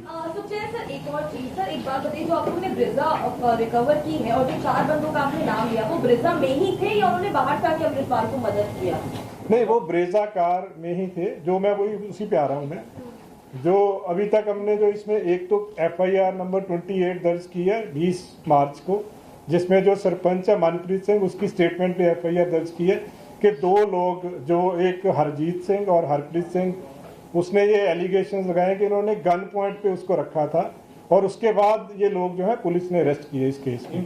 दूसरा, गन पॉइंट पे सरपंच जो मनप्रीत सिंह है, जो उसको रखा था उसके रेजिडेंस पे, रखा क्यों गया था सर? कि जबरदस्ती कि हमें शेल्टर दिया जाए उसके रेजिडेंस पे, क्योंकि इनको शेल्टर देने के लिए कोई तैयार नहीं था। तो उसके एलिगेशन है कि इन्होंने जबरदस्ती गन पॉइंट पे मुझे रखा हुआ था। सरपंच मनप्रीत सिंह है और जो अक्यूज्ड है 2, एक हरजीत सिंह है, एक हरप्रीत सिंह है, 2 अक्यूज्ड हैं इसमें। दूसरा जो अहम इसमें जो सुराग लगा है कि 4 अक्यूज्ड हमने अरेस्ट किए हैं, जिनसे एक ब्रेजा कार जो है बरामद हुई है।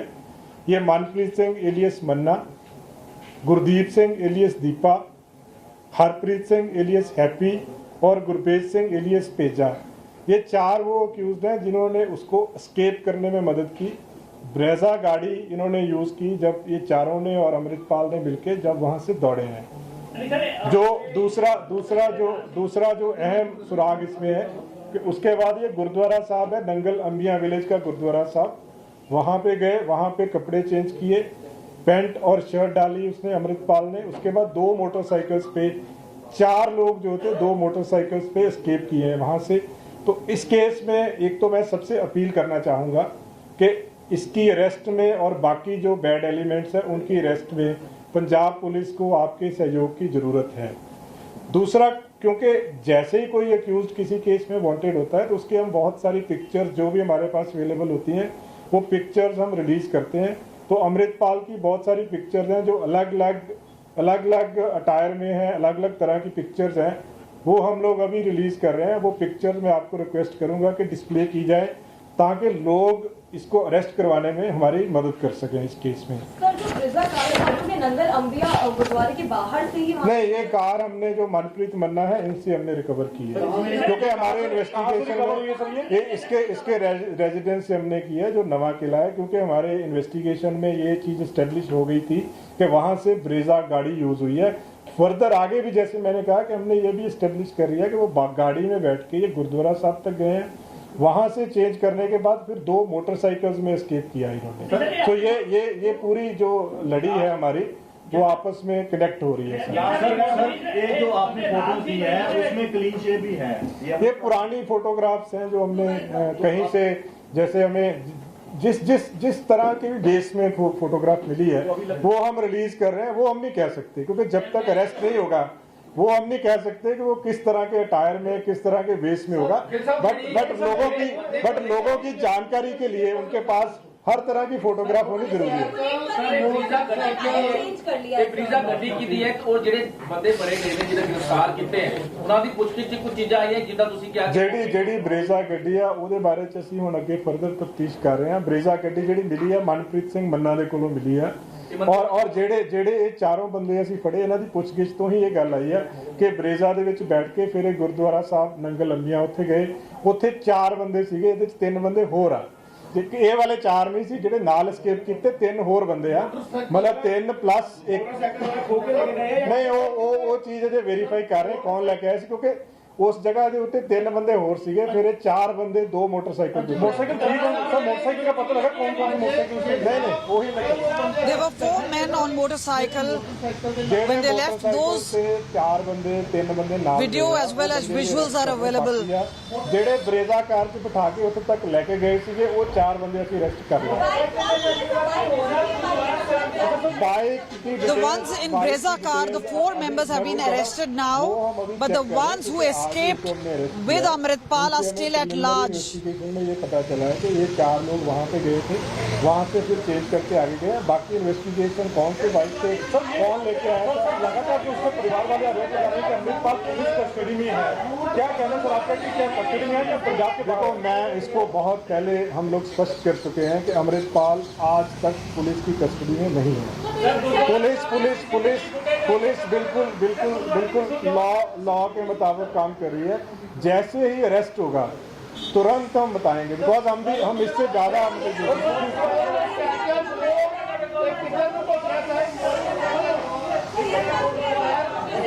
एक करके कर लेते हैं।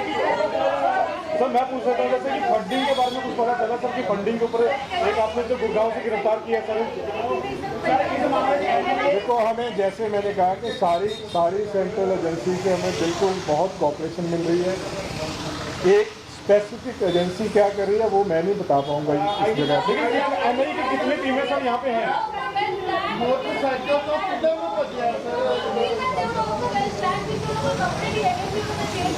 नहीं देखो ये सारा ये जड़िया चीज़ा है ना कि वैल प्लान सी ਜਾਂ ਕੱਪੜੇ ਨਾਲ ਲੈ ਕੇ ਆਏ ਸੀ ਇਹ ਚੀਜ਼ਾਂ ਅਜੇ ਵੈਰੀਫਾਈ ਹੋਣਗੀਆਂ ਤਫਤੀਸ਼ ਦੇ ਵਿੱਚ क्योंकि एक एक करके पूछो जी सर क्या सर हाँ जी ब्रीजा गाड़ी अभी हमारी कस्टडी में है। पुलिस स्टेशन शाहकोट है वहाँ पे हमारे जिला जलंधर रूरल है। क्या अमृतपाल ह्यूमन बम बनाने के भी विचार कर रहा है? ऐसा कोई अभी तक हमारे इन्वेस्टिगेशन में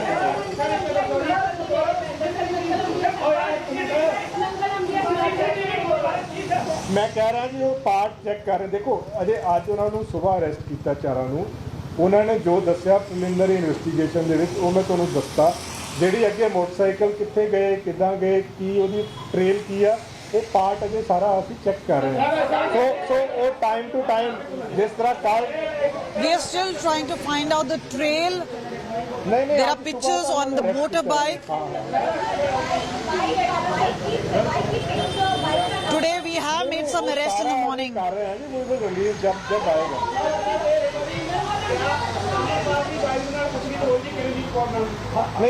We still scanning through the evidence.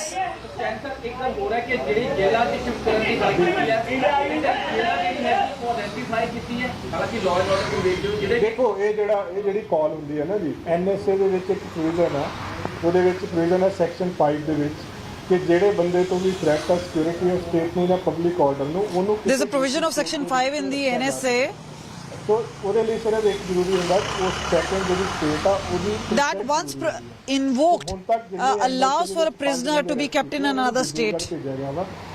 1-to-1 basis ਦੇ ਉੱਤੇ ਕਾਲ ਲਈ ਜਾਂਦੀ ਹੈ। ਇਹਦੇ ਵਿੱਚ ਇੱਕ ਬਲੈਂਕਟ ਚੱਲ ਰਹੀ ਹੈ। 5 people have been sent to Dibrugarh and Assam under the NSA. उसके पास से कुछ बुलेट प्रूफ जैकेट भी मिली हैं, हथियार मिले हैं।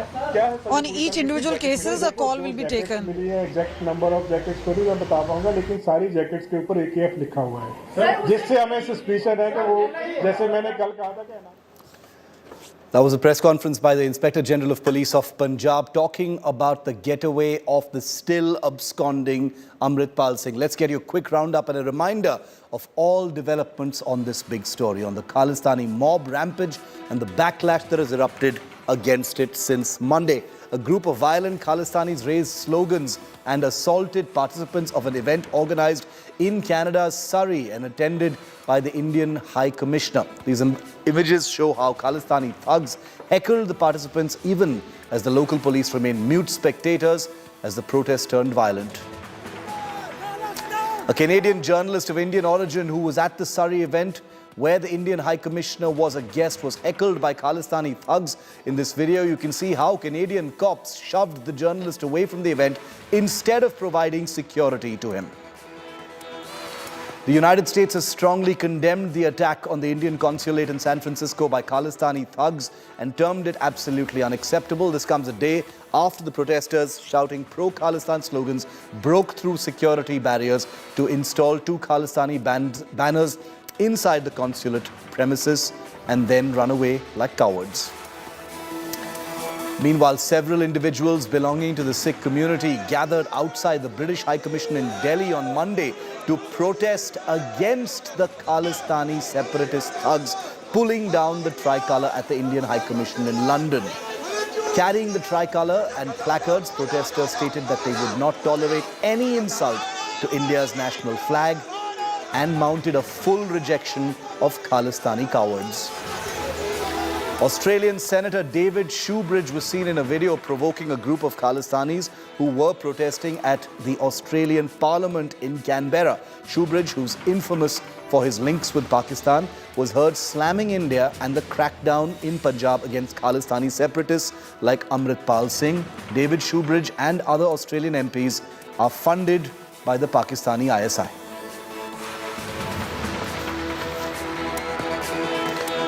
Another day, another rampage by Khalistani thugs. Take a look at all of these images, viewer. A group of Khalistani thugs have now gheraoed the Indian High Commissioner to Canada, who was attending a Friends of India and Canada event in a place called Surrey in Canada. In videos accessed by us, it was clear that the Canadian police were mute spectator to the violence that unfurled in Surrey. Take a look at this report.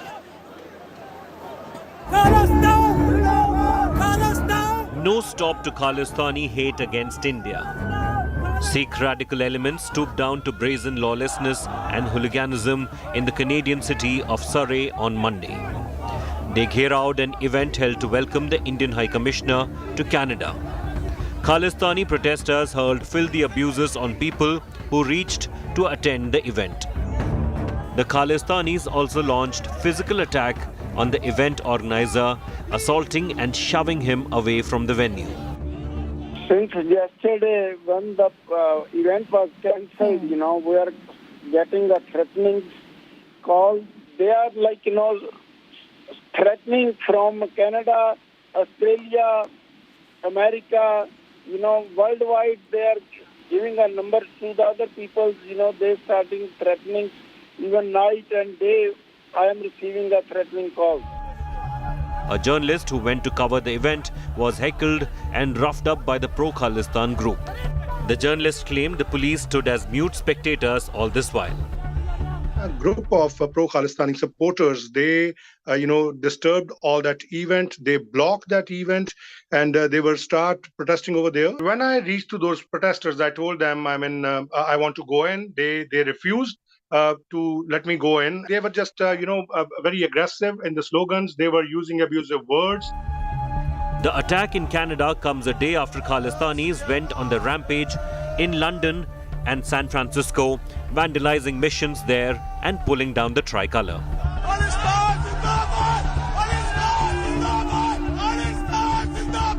Sikhs in India took to the streets in Delhi to protest against the attacks by Khalistanis abroad. कोई चीज़ प्राप्ति करनी है तो आप अपने system से आइए, ना कि एम्बेसी में जाके उसका निशान साहब इंडिया का जो झंडा है, तिरंगा है, उसको हटाकर अपना लगाने से उससे कुछ नहीं होने वाला। संविधान के अंदर हम विश्वास करते हैं, हमारा देश का झंडा है, हम इस देश के झंडे के लिए मर मिट सकते हैं, हम इसको झुका नहीं सकते। The Narendra Modi government has alleged an ISI link to the Khalistani groups. ये लोग ISI के एक इंस्ट्रूमेंट के तौर पर बन चुके हैं और ये लोग इतने ऐसे हैं कि तुरंत ISI इनको खरीद लेता है या उनको पथभ्रष्ट कर देता है। इसी तरह से ISI चाहता है कि भारत को हम परेशान करें। While Khalistani attacks against Indians are not new, they seem to have increased ever since the Punjab police launched a manhunt for Khalistani fugitive Amritpal Singh. Bureau Report, India Today.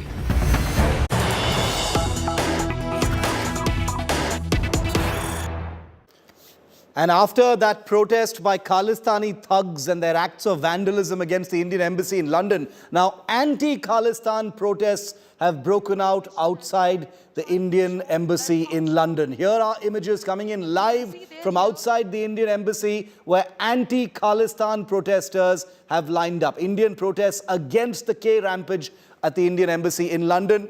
Lavina Tandon is with me live. Lavina, over to you. Take us through what's going on. Oh, it's absolutely united colors of India at display here outside the Indian High Commission in London.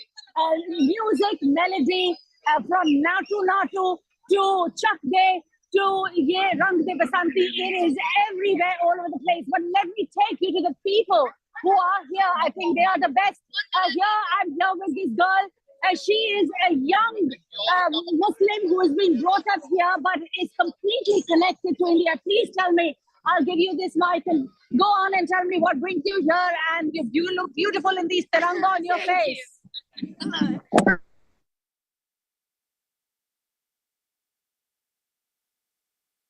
Lavina, we've lost sound with that person. Proud. as a Muslim myself, that doesn't stop me from following all the festivals in India. India is a home to 29 languages, and so many people speak it. One thing about I love India is diversity. We are home to so many traditions, cultures, and rich ones. So this event is all because of this. Were you born and brought up here? No, I've been actually traveling my whole life. I was brought up in around, you could say, 11 countries. So, which makes me native to many cultures, but that never stopped me from being Indian. I have participated in holy, religious events that made me more Indian and more true to my country. Oh, fantastic. Tell me your name. You are Ikra. Ikra Khan. You're Ikra, and here is Ikra Khan's mother.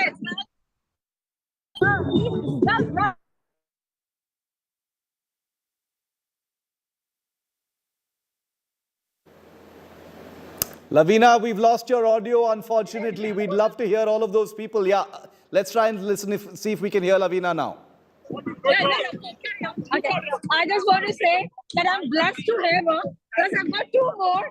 And, you know, I'm like truly Indian. My whole life has been like I've spent over there. And what my mom has taught me, that the first thing is about the humanity. It's beyond, like it's above all the cultures and everything. And that's what I've learned in India as well. I celebrate Diwali, Holi, whatever, you know, all the Lodi function.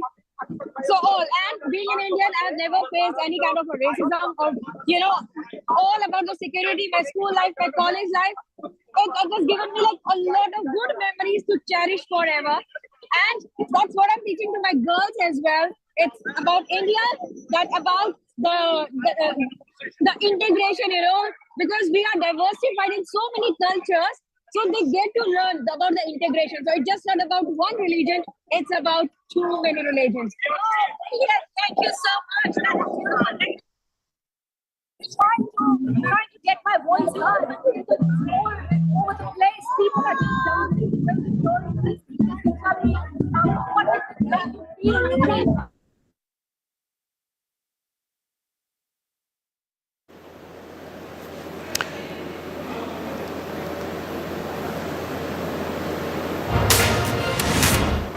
Okay, unfortunately, we're facing a bit of an audio problem. I really wish we could fix this on the fly so that all of our viewers could get a sense of the fervor and the united colors of India right there outside the Indian embassy in London, just 2 days after Khalistani thugs, who've all, of course, run away because they don't have real guts.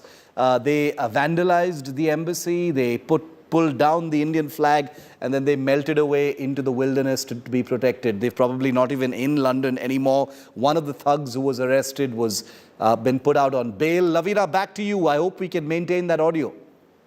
Yes. So could you hear the mother and the daughter do a beautiful Indian and Muslim at the same time? And it's not about only being Muslim. It's all about a lot of people from different states, different parts of India coming together and just showing solidarity, showing and saying that we stand for the strength and the power that India is, the united colors of India. Please tell me what brings you here and what is it that you are feeling and thinking about after this attack?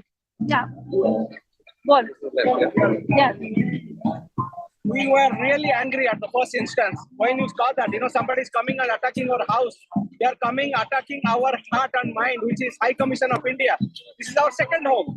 They cannot do that, There is a way of protesting. They cannot be violent. They come and break all the glasses in the front, which is completely not acceptable. But still, you see, we as Indian community, we are always there to accept everybody, and we are making our situation to a celebration.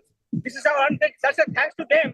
They united all Indian community to come together. So diaspora is now standing together. Now we are complaining to the Metropolitan Police, to Home Office, and to PM Rishi Sunak to take necessary action and to make sure that this kind of attack never happens again against our High Commission. Jai Hind, Jai Bharat. Thank you. Thank you so very much. So could you hear? This is the sentiment here that they are coming together as a united force to tell the United Kingdom that this enough is enough. There needs to be concrete action so that something like this where diplomats are made to feel insecure does not happen, where building is not harmed to the extent that it is accounts as criminal damage. While the Metropolitan Police that I have been in touch with, they have released a person to be reporting on June. They haven't confirmed the identity, but of course we know where the person is from. But the point is that there is a united front that is being shown by the Indians, at the same time going to the authorities here and urging that an instant and urgent action is required. And it looks like there's police over there now, ironically, Lavina. You know, in some of those images that you were showing us, it looks like the police have shown up today. I mean, when there's no violence happening. They should have been there a couple of days ago. Yes, the police did not know about this, and of course I have to agree that when they turned up, the flag was already pulled down and the two security guards had come and taken it from the hands of these hooligans indeed, and were in the process of installing it. And as of now, there is huge amount of police presence. It was there yesterday as well. It is today, and it's expected to be tomorrow, when there is expected to be another set of course, these protesters who might be turning up here. But as of now, it's a moment of celebration, which always happens, because this is not the first time that the Indian High Commission or the people of Indian origin have been attacked while celebrating outside. The problem is that it has gone just too far this time, and everyone wants to see what action does the UK government and the Metropolitan Police, so to say, would take, because even if the videos were shot from behind, they would definitely be able to find out who these people are. Okay, stay with me, Lavina. Also want to get a word in from Neha Suryavanshi. She's also a reporter. She's outside the Indian Embassy in London. Neha, we're seeing these, crowds of very happy Indians. It looks like this is the fight back. This has affected the Indian community in London, and they are out in significant numbers to show that India is united and Khalistanis are being rejected.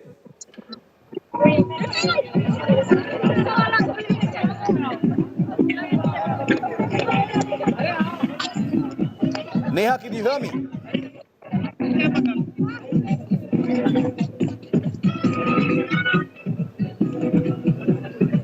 I can't hear you. So this is Neha's camera that we've got tuned in for you, and she is. I hope she can hear me. I hope Neha can hear me.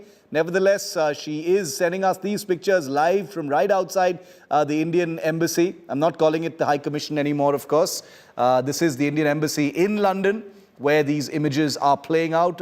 Want to point out once again that you can see cops in this footage, which is ironic given that on the 20th of March, a couple of days ago, when Khalistani thugs were pulling down the Indian flag from the embassy, the police was nowhere to be seen. And today, when there's no harm being done, happy Indians celebrating and protesting against the Khalistanis, the cops have suddenly showed up. So pretty incredible black mark on the London police there, I've got to say. Okay, Lavina is still with us. Lavina, this show of strength by the Indian community, who organized it, and how long is it going to go on for? So these are people of Indian diaspora and the heads of various communities. It's not one person really. All of the community yesterday, we met and spoke. I met and spoke to them as well. A lot of these community leaders and people in their own might just turned up at the High Commission in anguish to see what had happened, and also wanted to meet the High Commissioner, which they did, to just show their support and solidarity. And then it was quite quickly organized for all these communities to come through and express their strength and solidarity and support to the High Commission, the staff, and the country as a united front. Lavina, I'm joined live now from London by a British Member of Parliament, Bob Blackman, who's one of the very few British politicians who has spoken out in no uncertain words in support of India. on the issue of the Indian embassy being attacked in London. Mr. Blackman, a pleasure. Thank you very much for your time here on India Today, at a time when the Indian community, as you no doubt know, are celebrating unity in reaction to the violence against the Indian embassy a couple of days ago. Those images would be on your screens as well. Mr. Blackman, your reactions first to the violence that took place against the Indian embassy in London a couple of days ago. Very sad that it's because of these terrible attacks on the commission. The reality is that obviously when I saw this, I was horrified because for two reasons. One is that that people were attempting to break into the commission in the first place, and secondly, there appeared to be no police presence at all outside. And indeed, you know, my concern and my thoughts are with the injured security guards in the commission. I think there's two of them were injured. And indeed, we had a position whereby it was unacceptable that the attacks took place. Windows were broken. Other vandalism took place on the commission. Yes. And frankly, the attempts, of course, by the individuals to grab the flag and pull that down. And then the reaction of the commission staff was to say, well, you pull that flag down, we've got an even bigger one that we're going to put up instead. To which point I applauded them for putting up the flag and not being intimidated by these thugs. The reality is, of course, that the police arrived after the event, and one of the individuals involved in this was arrested at the scene. I understand he's been released. He has. On police bail, pending inquiries. And obviously the police are looking at all of the closed circuit television and other evidence there is around as to the other individuals responsible. And I obviously urge the police to take every action to apprehend those individuals, charge them with offences, and then get them into court as quickly as possible. So Mr. Blackman, you're right, because the police did show up late on that day when the embassy was being attacked. Today, the cops are there right from the get-go when Indians are protesting against the Khalistanis. Peaceful protest, unlike what the cowards did a couple of days ago. Did the police do enough on that day and since, in your opinion? Well, I think the problem slightly is this, that if this was an isolated attack, then sometimes it's difficult to. The position is obviously that if they are dealing with a demonstration or something like that, then they know what they're doing. It's not clear to me whether this was a planned demonstration, which requires the police to be informed, or whether this was some sort of other type of event that took place. What is very clear is that these are coordinated attacks across the world. Australia, Canada, and the United States all suffered attacks on Indian Commission buildings at the same, more or less the same time. That demonstrates that this is a coordinated series of attacks, not just a few sporadic people coming along to demonstrate. On that basis, our security forces should have known that this was being done, and that there should have been action by the police to be present outside the High Commission to protect not only the building, but public order. And the fact that they only arrived after these attacks had taken place is a real concern, and one for which I and many others have been extremely critical. So at the moment, the police need to answer the questions as to why they weren't there to prevent this from happening. Did they have the intelligence available to them that this sort of attack may take place? Because, as you all know, there was a previous attack some 2 years ago on the Commission, and the fact is that this is absolutely unacceptable on the streets of London, as it would be on the streets of Delhi if any foreign embassy was being attacked there. It would be absolutely unacceptable to the Indian government, in the same way that's absolutely unacceptable to the British people.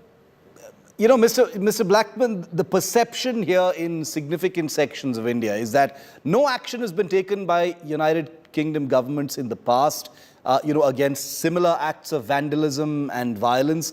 And therefore, these groups have been emboldened over time to do what they want, and they think they can get away with it. Would you agree with that? Well, I think we want to be very clear that this group of Khalistanis, a very small, isolated group. Now, there have been, as you say, other demonstrations and other quite violent demonstrations outside the High Commission over recent years, and I would condemn all of those. That'd be very clear. But they've not all been Khalistanis. Often there are Khalistani presence in these other demonstrations, but often it's pro-Pakistani demonstrations that have taken place. So we have to be careful on this. What we do know, of course, is that when Boris Johnson was Prime Minister, he set up a task force to look at this particular set of people.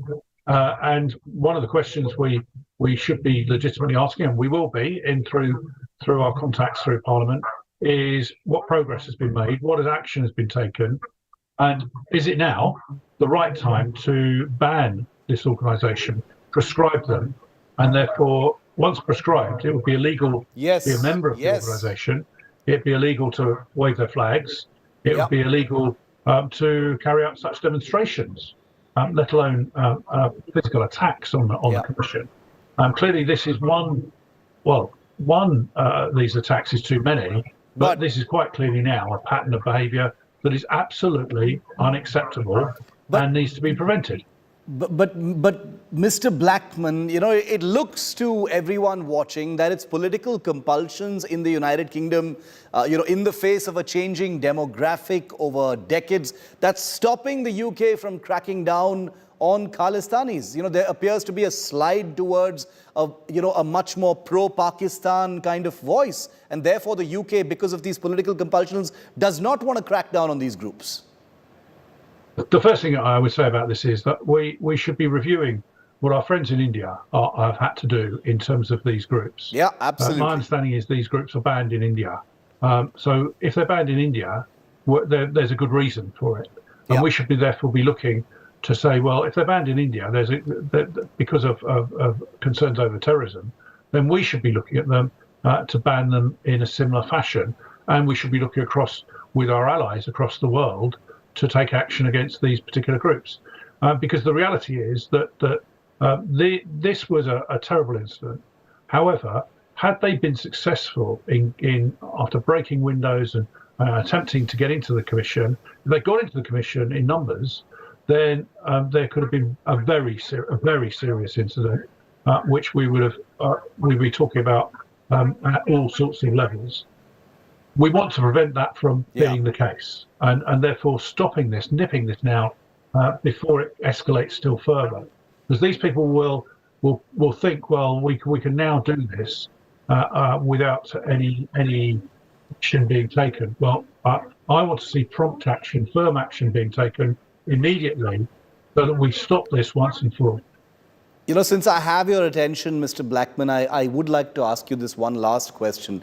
You know, the silence of the British government, the British Prime Minister, British politicians is stunning. It's deafening. You're one of the rare politicians who's actually spoken out and powerfully on this issue. Here in India, I can tell you there's a great sense of dismay, not surprise, but dismay, and a reality check as far as India-UK relations is concerned over the silence of the British government. Why is that so? Well, I think one of the things is that the Indian diaspora in the United Kingdom need to contact their politicians, contact their MPs, and urge them for further action. As you quite rightly say, I'm very willing to speak up on behalf of the Indian diaspora in the UK and the friendship between the United Kingdom and India. That's something that we must be building on. We are entering the 7th round of trade talks to try and get the free trade deal that we all aspire to achieve onto the paper and then into reality. So we need to build on that, but we need the Indian diaspora in the United Kingdom really to be speaking directly to the members of Parliament by email, by letter, by phone calls to their offices to say this is unacceptable, because after all, MPs are there to represent all of the different sections of the United Kingdom, or every people, whatever their origin, race or religion.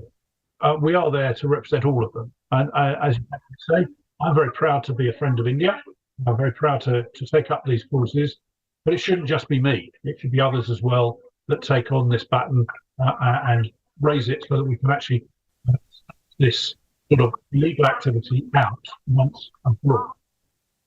Bob Blackman, thank you very much for your time. Thank you for speaking out about this, becoming one of the rare British politicians with the guts and the spine to speak out about a very, very important relationship that can still be saved, but I can tell you is definitely in jeopardy based on what's happening at this point of time. Now I want to tell you, we are the only channel that has the guts to show you the faces of each and every one of those Khalistani thugs involved in the vandalism that has taken place in different parts of the world.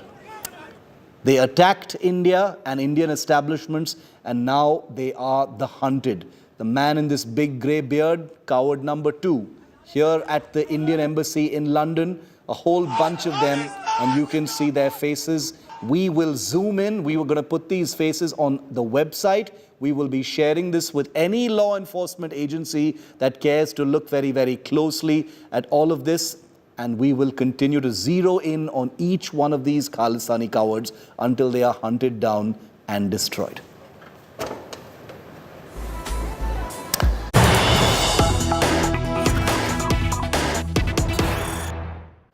And now we've got exclusive images of Amritpal Singh, the Khalistani thug fleeing from the police just a few days ago. Amritpal Singh can be seen in these pictures with that pink pagdi, fleeing on a motorcycle. He's covered his beard.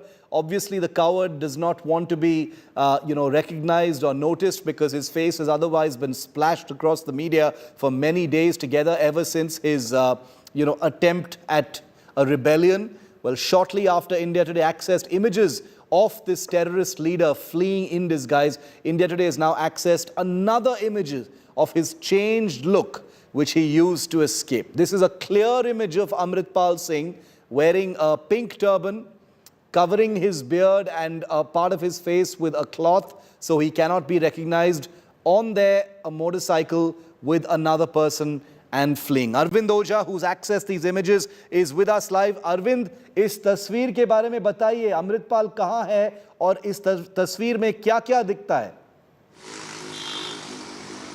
देखिए, सबसे पहले आपको बताऊं कि India today ने इसके पहले एक पिक्चर चलाया था जिसमें दिखाया था अपने व्यूवर्स को, जिसमें प्लेटिना बाइक में जो अमृतपाल है वो भागता हुआ दिखाई दे रहा है, पीछे की तरफ बैठा है, जबकि ये एक बुलेट बाइक है। पहले प्लेटिना बाइक में बैठकर अमृतपाल भागता हुआ दिखाई देता है। 10 से 12 किलोमीटर दूर जाने के बाद वो बाइक को चेंज करता है, बुलेट बाइक में बैठता है। पहले पीछे की तरफ बैठा होता था, लेकिन अब इस पिक्चर में जो इंडिया टुडे ने एक्सक्लूसिवली एक्सेस किया है, इसमें अगर आप देखेंगे तो खुद बुलेट जो बाइक है वो अमृतपाल चला रहा है। पिंक कलर की इसने पगड़ी पहनी हुई है, पैंट शर्ट पहले ये पहना हुआ था और ये बुलेट बाइक चला रहा है और फेस नहीं दिखे, इस वजह से इसने अपना फेस ढका हुआ है। पीछे की तरफ इसके 2 एसोसिएट बैठे हुए हैं। तो ये पुलिस से बचने के लिए अमृतपाल जो कुछ दिनों पहले तक पंजाब में रहकर अलग खालिस्तान की मांग करता था, जब एजेंसीज ने शिकंजा कसा तो कैसे ये एक के बाद एक पुलिस को चकमा देने की कोशिश कर रहा है। पहले प्लेटिनम बाइक है, उस पर बैठता है, पीछे की तरफ 10 से 12 किलोमीटर दूर जाता है, बाइक चेंज करता है, बुलेट बाइक में बैठता है और खुद वो बाइक चलाता है। ये इमेज इंडिया टुडे ने एक्सक्लूसिवली एक्सेस किया है। अभी भी जो अमृतपाल है वो पंजाब पुलिस से बचता हुआ भाग रहा है और पंजाब पुलिस लगातार इसका पीछा कर रही है। शिव। Arvind, हमारे साथ बने रहिए। Lalit, my colleague, is speaking to the Inspector General of Police of Punjab. Let's listen. Efforts वहाँ पुलिस की तरफ से चल रहे हैं। 4 लोग हमने और अरेस्ट किए हैं आज, जो मनप्रीत सिंह एलियस मन्ना, गुरदीप दीपा, गुरबेज बेजा और एक हरप्रीत एलियस हैप्पी। ये चारों लोग वो हैं जिन्होंने ब्रेजा गाड़ी में उसको वहाँ से, जब पुलिस उसको अरेस्ट करने लगी थी, वहाँ से दौड़ने में मदद की है। तो ब्रेजा गाड़ी जिसमें वो एस्केप किया था, उसमें वो गाड़ी रिकवर हो चुकी है।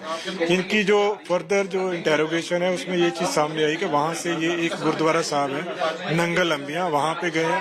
गुरुद्वारा में जाके उसने अमृतपाल ने कपड़े चेंज किए हैं, पैंट और शर्ट डाली, वहाँ से फिर 2 मोटरसाइकिल्स पे ये एस्केप किए। वहाँ से फर्दर हमारी इन्वेस्टिगेशन चल रही है इसमें। साहब, कोई इंपॉर्टेंट लीड और मिली हो इस पूरे मामले को लेकर? क्योंकि बताया जा रहा है, आपने बताया कि बाइक पे उसके आगे फरार हुए, बाइक को लेकर कोई जानकारी अभी मिली है? देखिए, ये सारा इन्वेस्टिगेशन का है, पूरी एक इसमें लगातार हमारी इन्वेस्टिगेशन जारी है। जो भी चेन में कुछ भी आ रहा है उस पर हम एक्शन भी ले रहे हैं और फर्दर हमारे पास बहुत सारे क्लूज हैं, इस पे हम लगे हुए हैं। पंजाब पुलिस को हमेशा से माना जाता है कि बहुत ब्रेव पुलिस है, लगातार बॉर्डर एरिया को लगातार गार्ड करती रहती है, लेकिन जिस तरह से ये तमाम चीजें हुई है, अमृतपाल एस्केप हो जाता है, तो कई तरह के सवाल है पंजाब पुलिस के ऊपर भी खड़े हो रहे हैं। इंटेलिजेंस फेलियर का भी सवाल है, वो उठ रहा है। देखिए, इस स्थिति में तो पंजाब पुलिस ने बहुत अच्छा काम किया, बल्कि सारे पंजाब में सारे लोगों की तरफ से ऑनरेबल सीएम साहब को फोन आ रहे हैं, उन्होंने धन्यवाद किया है सीएम साहब का। और इस केस में भी जो अब तक एक्शन हुआ है बहुत इफेक्टिव हुआ है और फर्दर पूरी स्टेट में बिल्कुल स्थिति जो है स्टेबल है, शांति है पंजाब में, और उसी को हम बरकरार रखेंगे। हाई कोर्ट में आज जो एफिडेविट दिया गया, काफी लताड़ है वो लगाई गई है कि इंटेलिजेंस फेलियर हुआ, इतनी पुलिस 8000 पुलिस कर्मचारी तैनात थे, फिर भी वो एस्केप कर गया। देखिए, वो हमारे लिए गाइडेंस है, तो हम लोग ऑलरेडी एफर्ट्स कर रहे हैं इसको अरेस्ट करने। सर, जॉर्जिया में किसी तरह की ट्रेनिंग है, पहले आईएसआई के साथ अमृतपाल की हुई है, इस तरह के भी कोई सबूत मिले हैं? नहीं, देखिए, ये सारी इन्वेस्टिगेशन का पार्ट है, अभी इतनी माइन्यूट डिटेल्स हैं, वो अभी स्टेज पे शेयर नहीं की जा सकती। ठीक है, तो ये थे हमारे साथ आईजी सुखचैन सिंघल, जिनका साफ तौर पर यही कहना है कि Arvind continues to be with us. Arvind, Punjab police के मुताबिक अमृतपाल सिंह रफली लगभग कहां है अभी और कितना टाइम लग सकता है उसको पकड़ने में? देखिए, जो सोर्सेस हैं उनके अलग अलग क्लेम हैं। जो इंडिया टुडे को हमारे एक सोर्स ने ये बताया कि बहुत मुमकिन है कि पहले दिन ही वो पंजाब से बाहर किसी दूसरे स्टेट में दाखिल हो चुका होगा अमृतपाल। लेकिन अब जो बाइक लगातार बाइक की से ट्रैक किया जा रहा है, सीसीटीवी फुटेज, जो सीसीटीवी फुटेज में बाइक से वो भागता दिखाई दे रहा है, वो जलंधर से दूसरे रूट की तरफ भागता हुआ दिखाई दे रहा है। लेकिन सोर्सेस का यही क्लेम है कि बहुत मुमकिन है कि पंजाब से दूसरे स्टेट में दाखिल हो चुका है अमृतपाल, और शायद यही वजह है कि लगातार जो सीसीटीवी है उसकी मैपिंग की जा रही है और उसके आधार पर अमृतपाल को अरेस्ट करने की कोशिश पंजाब पुलिस कर रही है। इंडिया टुडे को सोर्सेज ने सुबह ही बता दिया था कि बाइक से वो भाग रहा है, पहले ब्रेजा कार का इस्तेमाल किया, और प्रेस कॉन्फ्रेंस में पंजाब पुलिस ने इंडिया टुडे की खबर पर मोहर भी लगाई। उन्होंने बताया कि ब्रेजा कार का, मर्सिडीज कार को छोड़कर ब्रेजा कार का उसने इस्तेमाल किया और बाइक से भाग रहा है, आखिर बार उसको देखा गया है। और बाइक से भागते हुए की दोनों ही पिक्चर्स वो इंडिया टुडे के पास है। पहले प्लेटिना बाइक पे सवार होकर पीछे की तरफ वो बैठता है और उसके बाद 10 से 12 किलोमीटर दूर वो बाइक चेंज करता है, बुलेट में सवार होता है और खुद बुलेट को ड्राइव करता है, जिसकी तस्वीरें शिव हम दिखा रहे हैं एक्सक्लूसिव इंडिया टुडे पर। Thank you, Arvind, for getting us those exclusive pictures. We'll continue to track it very, very closely. In the United Kingdom, now openly a safe haven for anti-India groups. Is the United Kingdom now a safe haven for anti-India groups and forces? For the next couple of minutes, let's strictly talk facts, viewer, and then you decide. Over the weekend, a group of Khalistani goons vandalized the Indian embassy in London and removed the Indian flag. Everyone saw that. So far, most of the British government, including Prime Minister Rishi Sunak, is silent. But the thugs responsible were emboldened by the fact that almost no deterrent action has been taken against groups in past acts of violence pointed at the Indian embassy in London. On Independence Day a few years ago, terrorists from the Hizbul Tahrir, a UK-based Kashmiri separatist group, attacked Indian community members with eggs and water bottles. The protests involved the burning of the Indian flag and even some breakage at the Indian embassy. Not only did the London police stop at arresting just 4 of those thugs, the British Foreign Office described it as an overwhelmingly peaceful protest.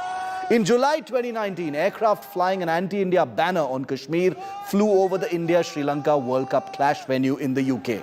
This couldn't have happened without a great deal of planning and execution by separatist groups and local flying clubs. Who knows, maybe even the office of the mayor. That's how it could have been planned, who knows. Go back a year earlier. A banned Khalistani separatist group, Sikhs for Justice, held protests at Trafalgar Square in London. The British government's position was that a peaceful demonstration of views is within British law and thus rejected a request from the Indian government to prohibit that event. Those who remember know that the same protest permitted by British law called for arms and violence that directly instigated separatist Sikhs to rise up against the Indian government.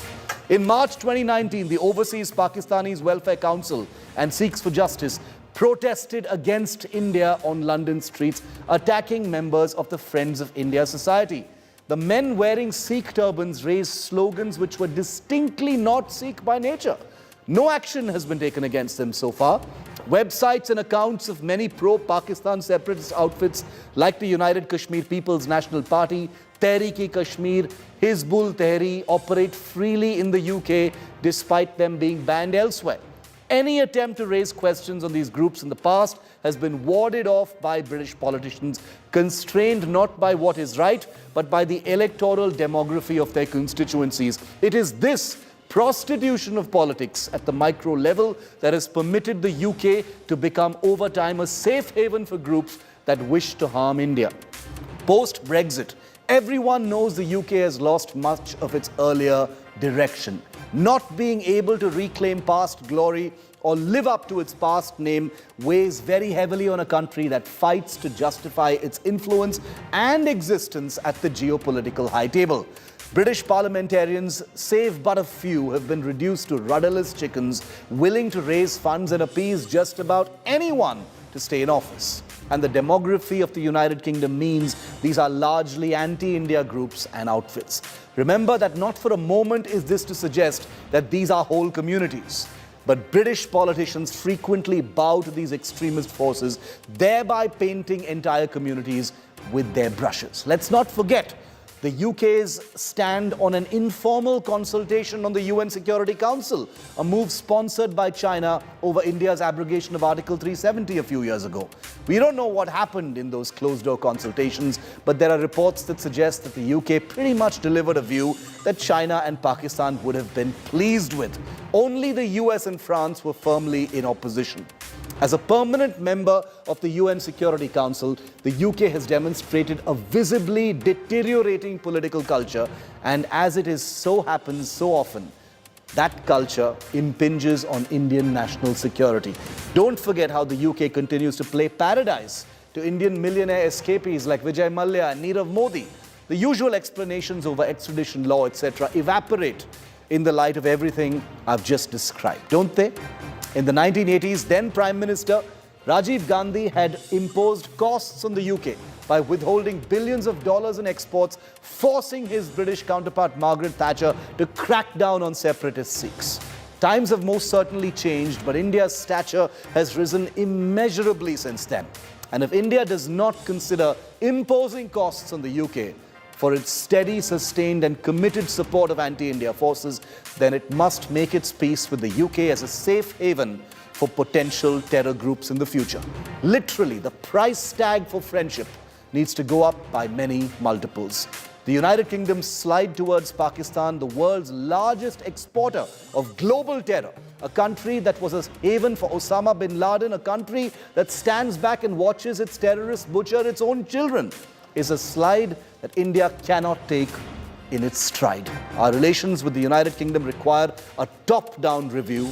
There's no question diplomacy is a complex issue, hardly black and white, and nothing is as simple as I'm probably making it sound. But what I've just done is give you the facts. It is no longer about whether India should or will act, but when.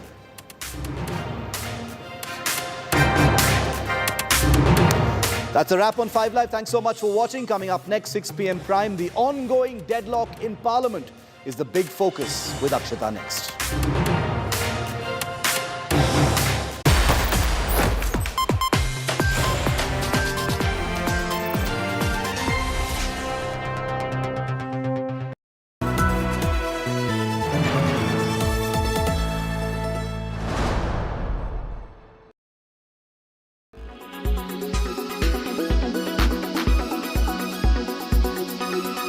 Troubled as a citizen of India when I see somebody drooling over China and being dismissive about India.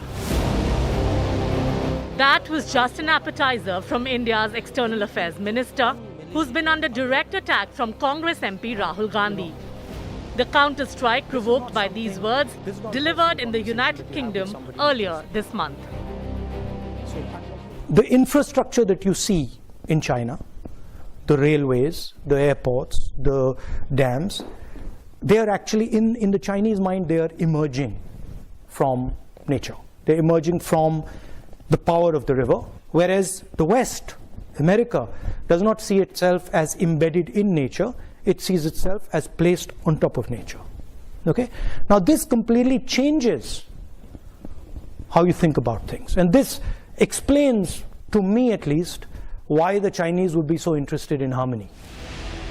Rahul Gandhi's admiration for China, coupled with this offensive on the Modi government, opened him to an unusually cutting Jaishankar at the India Today conclave. He puts his Powered by घर लेना हो या बेचना 99 एकड़ से ही पूछना। आदित्य बिरला सन life insurance, इससे जरूरी कुछ भी नहीं। Reliance digital personalising technology.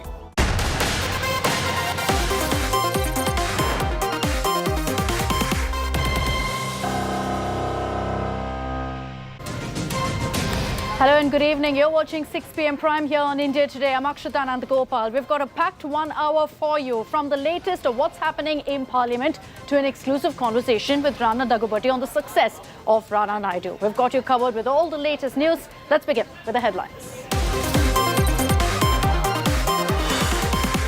India Today accesses exclusive images of separatist leader Amritpal on the run. Images show him fleeing in a Mercedes and then riding pillion on a bike in disguise. NIA intensifies hunt.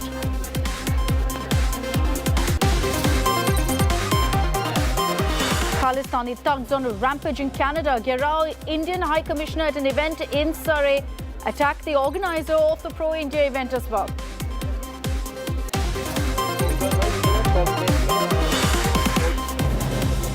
Centre gives nod to Delhi's annual budget after Kejriwal writes a letter to Prime Minister against stalling of budget.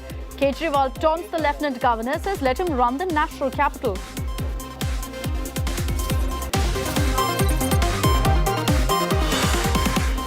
After Rahul alleges every institution compromised, BJP compares Rahul to Mir Jafar, calls him a traitor. नहीं है कि राहुल गांधी बिना माफी मांगे निकल जाएंगे। माफी तो उन्हें मांगना ही पड़ेगा। हम मंगवा के ही रहेंगे। Opposition guns for centre after Interpol red corner notice against Mehul Choksi is revoked. AAP and Congress accuse the Modi government of protecting the fugitive.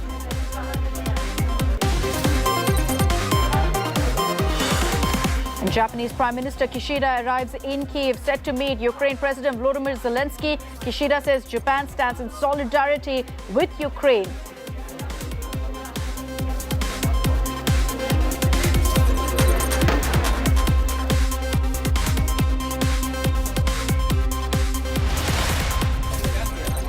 And let's begin by getting you a roundup of what happened in Parliament, which essentially is nothing, because every time Parliament came together, was in session, it was a matter of minutes of non-stop hangama as the opposition staged protests demanding a discussion on Adani. The BJP, on the other hand, was protesting, demanding an apology from Rahul Gandhi. As a result of the stalemate and this bickering between the government and the opposition, since last week, there's been no business that's actually happened in Parliament. Another predictable day of protest in Parliament. The Narendra Modi government persisted with its demand for an apology from Congress MP Rahul Gandhi for his remarks on the state of democracy while he was in the UK.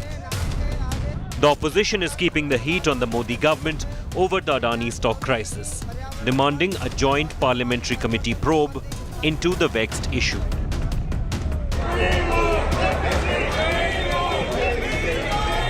In a new mode of protest, the opposition parties also hung banners from the parliament corridor targeting the government. पूरे संसद का, पूरे सदन का आज विपक्ष ने फिर एक बार अपमान किया है। बात ना हो, एक वीक विकेट पे कोई खड़ा हो, तभी इस प्रकार के हल्के कारनामे सुर्खियों में बने रहने के लिए विपक्ष आज कर रहा है। The BJP on Tuesday compared Rahul to Mir Jafar, whose defection to the British side had helped the East India Company win the Battle of Plassey and take control of Bengal. Rahul Gandhi is the present day Mir Jafar of Indian polity. जो उन्होंने London में किया है वो ठीक वही किया है। शहजादा नवाब बनना चाहता है और शहजादे ने ईस्ट इंडिया कंपनी की मदद मांगी है नवाब बनने के लिए। The Congress, equally defiant, has ruled out any apology by its MP. देखो, ये माफी मांगने का तो सवाल नहीं है, बार बार वो पूछते रहेंगे, हम उसको नकारते रहेंगे। ये पहली बार इस प्रकार से जाके लंदन में कह रहे हो हिंदुस्तान की डेमोक्रेसी के खिलाफ, ऐसा नहीं है। और ऐसा भी नहीं है कि राहुल गांधी बिना माफी मांगे निकल जाएंगे। माफी तो उन्हें मांगना ही पड़ेगा, हम मंगवा के ही रहेंगे। राहुल गांधी जी अगर जब आते तक खलबली मच जाते तो वो नहीं चाहते कि राहुल गांधी जी आए। और क्षमा अगर किसी को मांगना है तो सबसे पहले प्रधानमंत्री नरेंद्र मोदी जी को मांगना पड़ेगा, क्योंकि विदेश की जमीन पे अगर हिंदुस्तान को कोई प्रधानमंत्री, ऐसा कोई प्रधानमंत्री है हिंदुस्तान में जो छोटा किया, नीच किया, अपमान किया, कलंकित किया, तो वो नरेंद्र मोदी जी है। Rahul Gandhi has written to Lok Sabha Speaker Om Birla to allow him to explain his remarks in Parliament. He is not backing down, as is evident from his unsparing attacks on the Modi government. And the truth is, the RSS, the BJP and the Prime Minister of India are attacking the idea and the institutions of India. And I will say it again and again and again and again. Amid the fierce face-off between the government and the opposition, the second leg of the monsoon session is heading towards a washout. And no attempt is being made to salvage it. Bureau Report, India Today.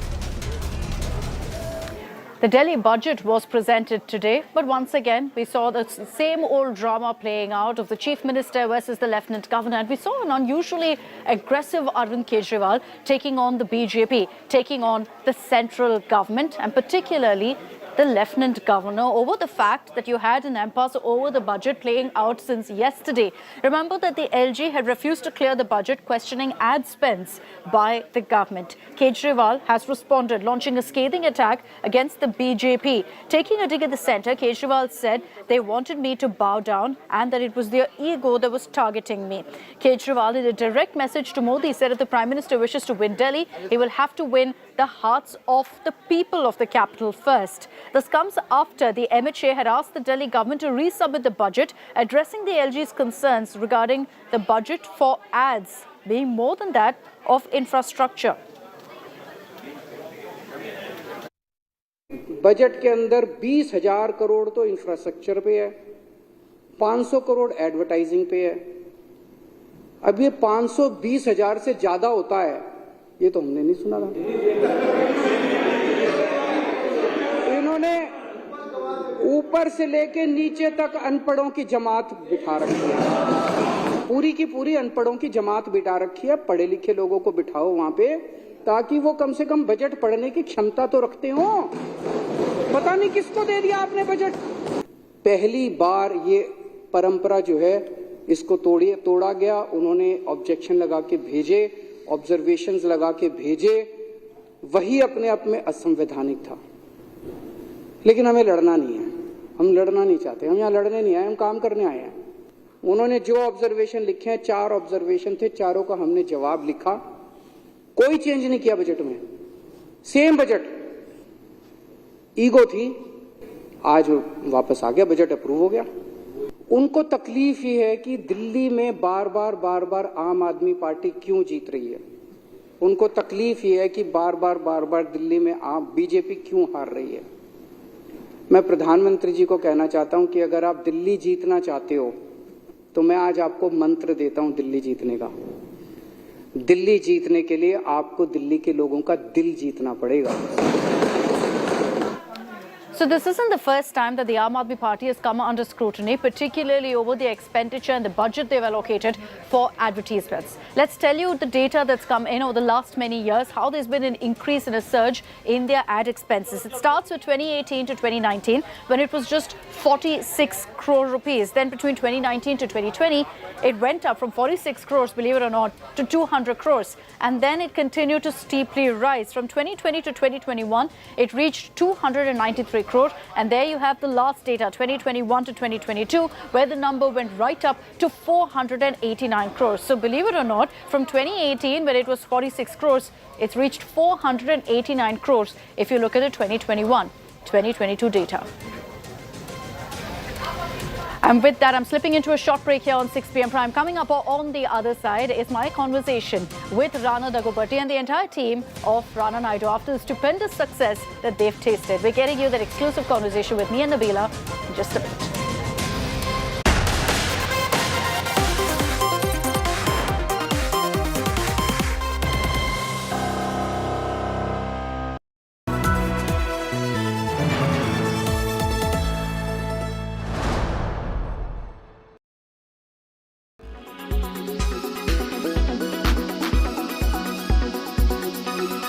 Credit score, for instance, that's something that's become a lot more important in recent years.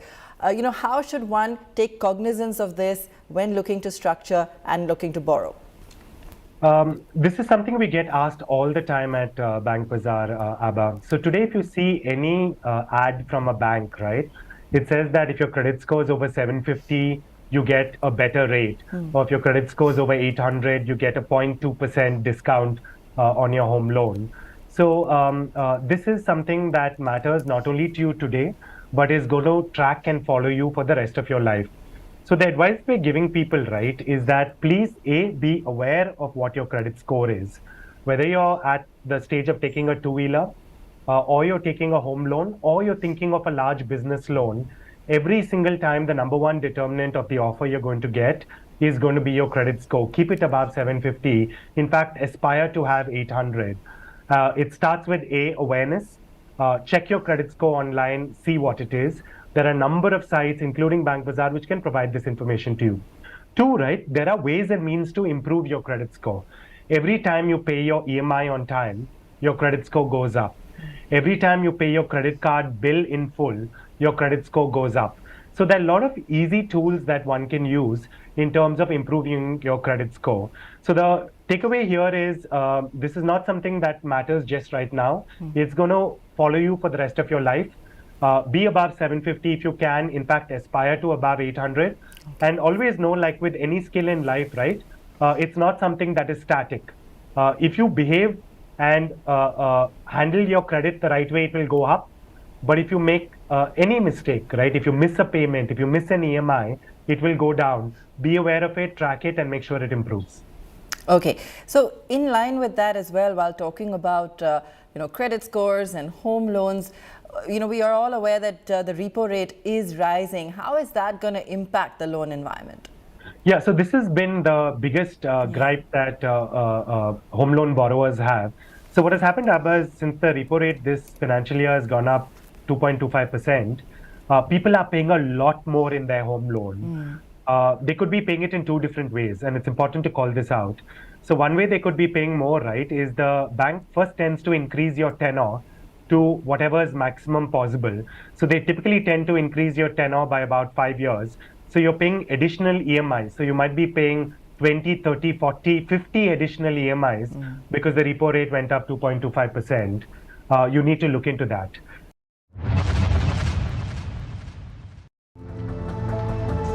The story of Lakshmi is a source of inspiration. Despite frugal means, Lakshmi has built a business she's proud of. But it did not come easy. After working in a wide array of jobs, Lakshmi got headlong into the dry cleaning and ironing business. She now caters to over 300 families. ये हमारा जो profession है वो family business है. मेरे husband private sector में job करते थे. जब लॉकडाउन लगा तो उनकी वो जॉब छूट गई थी. तो ये फैमिली बिजनेस था, हाथ का हुनर था, तो मैंने एक बार बाहर आजमाने की कोशिश की. शुरू में 16 किलोमीटर ड्राइव करके जाना बहुत काफ़ी ऐसा लगता था, पता नहीं कितना दूर जंगल में आना पड़ रहा है. With all her hard work and dedication, Lakshmi soon took a shop on rent in a housing complex in Jaipur. She has employed 3 people to help her. Lakshmi has not only managed to build a profitable business, she has also given hope and aspirations to her children. मुझे बहुत अच्छा लगता है कि mummy papa दोनों काम करते हैं हमारे लिए, और मेरा भाई और मैं मतलब अच्छे से पढ़ पाते हैं उस वजह से। मम्मी और पापा बिजनेस करते हैं और इतना दूर जाते हैं, तो हमें बहुत सपोर्ट मिलता है उन दोनों से। Lakshmi's elder son is pursuing BTech and dreams of joining the Indian Navy after graduation. Her younger son plans to open a cafe. 39-year-old Lakshmi is no less than a superwoman for her family. Despite frugal means and the initial hardship, through her grit and perseverance, Lakshmi has managed to put the family business on the path to progress and given her children the hope and the aspiration to dream big. With camera person Nikhil Devankur Vadhavan in Jaipur for India Today.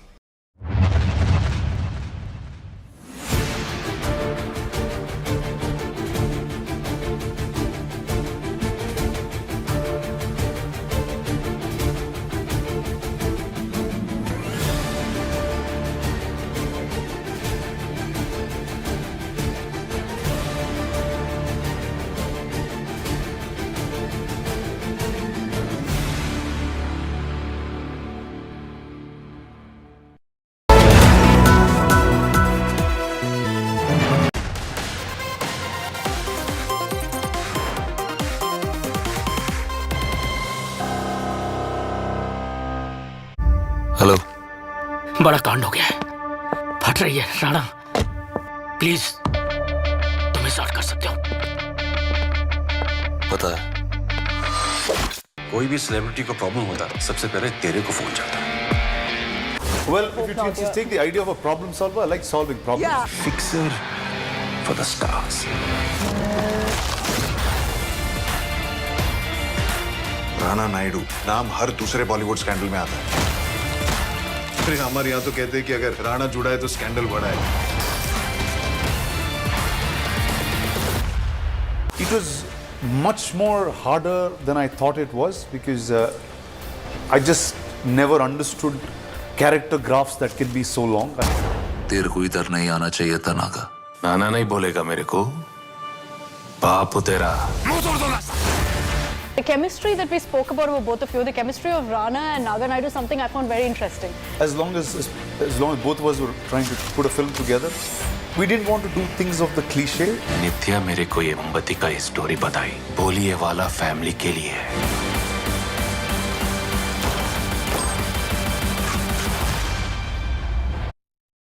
There's a new series on the block that everyone's talking about. Rana Naidu has taken the country by storm, and here on this India Today special with me, Nabila, is the entire team of Rana Naidu. First, we have our own Desi Ray Donovan, aka Rana Naidu, aka Rana Daggubati, joining us here in the studio. We also have, of course, the beautiful, lovely Surrey Chawla, whose role has been really a breakthrough in the series, and the makers of this amazing project, Suparn and Karan Anshuman, joining us here at the studios. Thank you very much, all of you, and a big congratulations. Thank you. What a pleasure to have you in the studio. Let me take the first question. Why Rana Naidu? Why Rana Naidu, as in why the title or why this show? Yeah, why the title around Rana Daggubati? They've somehow managed to retain your maiden name. I can imagine, maybe because of the popularity you have. No, I actually thought it was a working title for the longest time. So this usually happens in Telugu. Every time we have a script and they don't have a character's name, they just use... They put the actor's name, the number of the film, and keep going. Keep going, right? I thought it's one of those till it didn't. It was real. So it's very meta for me in many, many ways, this show. It's also just a powerful name. It can't get better than Rana. Yeah, we just wanted a very sort of, something that was set a high standard, very exalted. And I just looked up and there's Rana at 6'3". I was like, let's just call it Rana. As expected, as expected. But whose idea was it to name it Rana Naidu? Rana. Oh, no. His contract said if the show is not called Rana. I'm not on board. Supan, being the docile guy, would have said, okay, I agree with what you say. I think I'd say 90% I believe what Rana is saying. Because I saw you off screen. I met you off screen. Man, when he talks, we listen. No, but Ray Donovan, that's almost the character that you've essayed to perfection in this series. We see that the series now is on the top of the top 10 list on Netflix. How difficult was it for Rana to essay that character, which was so well received by the masses? See, this is the first time I'm doing a show, anything long form, anything beyond 2.5 hours. This was the first time I got it. It was much more harder than I thought it was, because I just never understood character graphs that can be so long. I'm always an actor who's been in 60 or 80 scenes, and here suddenly you have to be in 300 of them.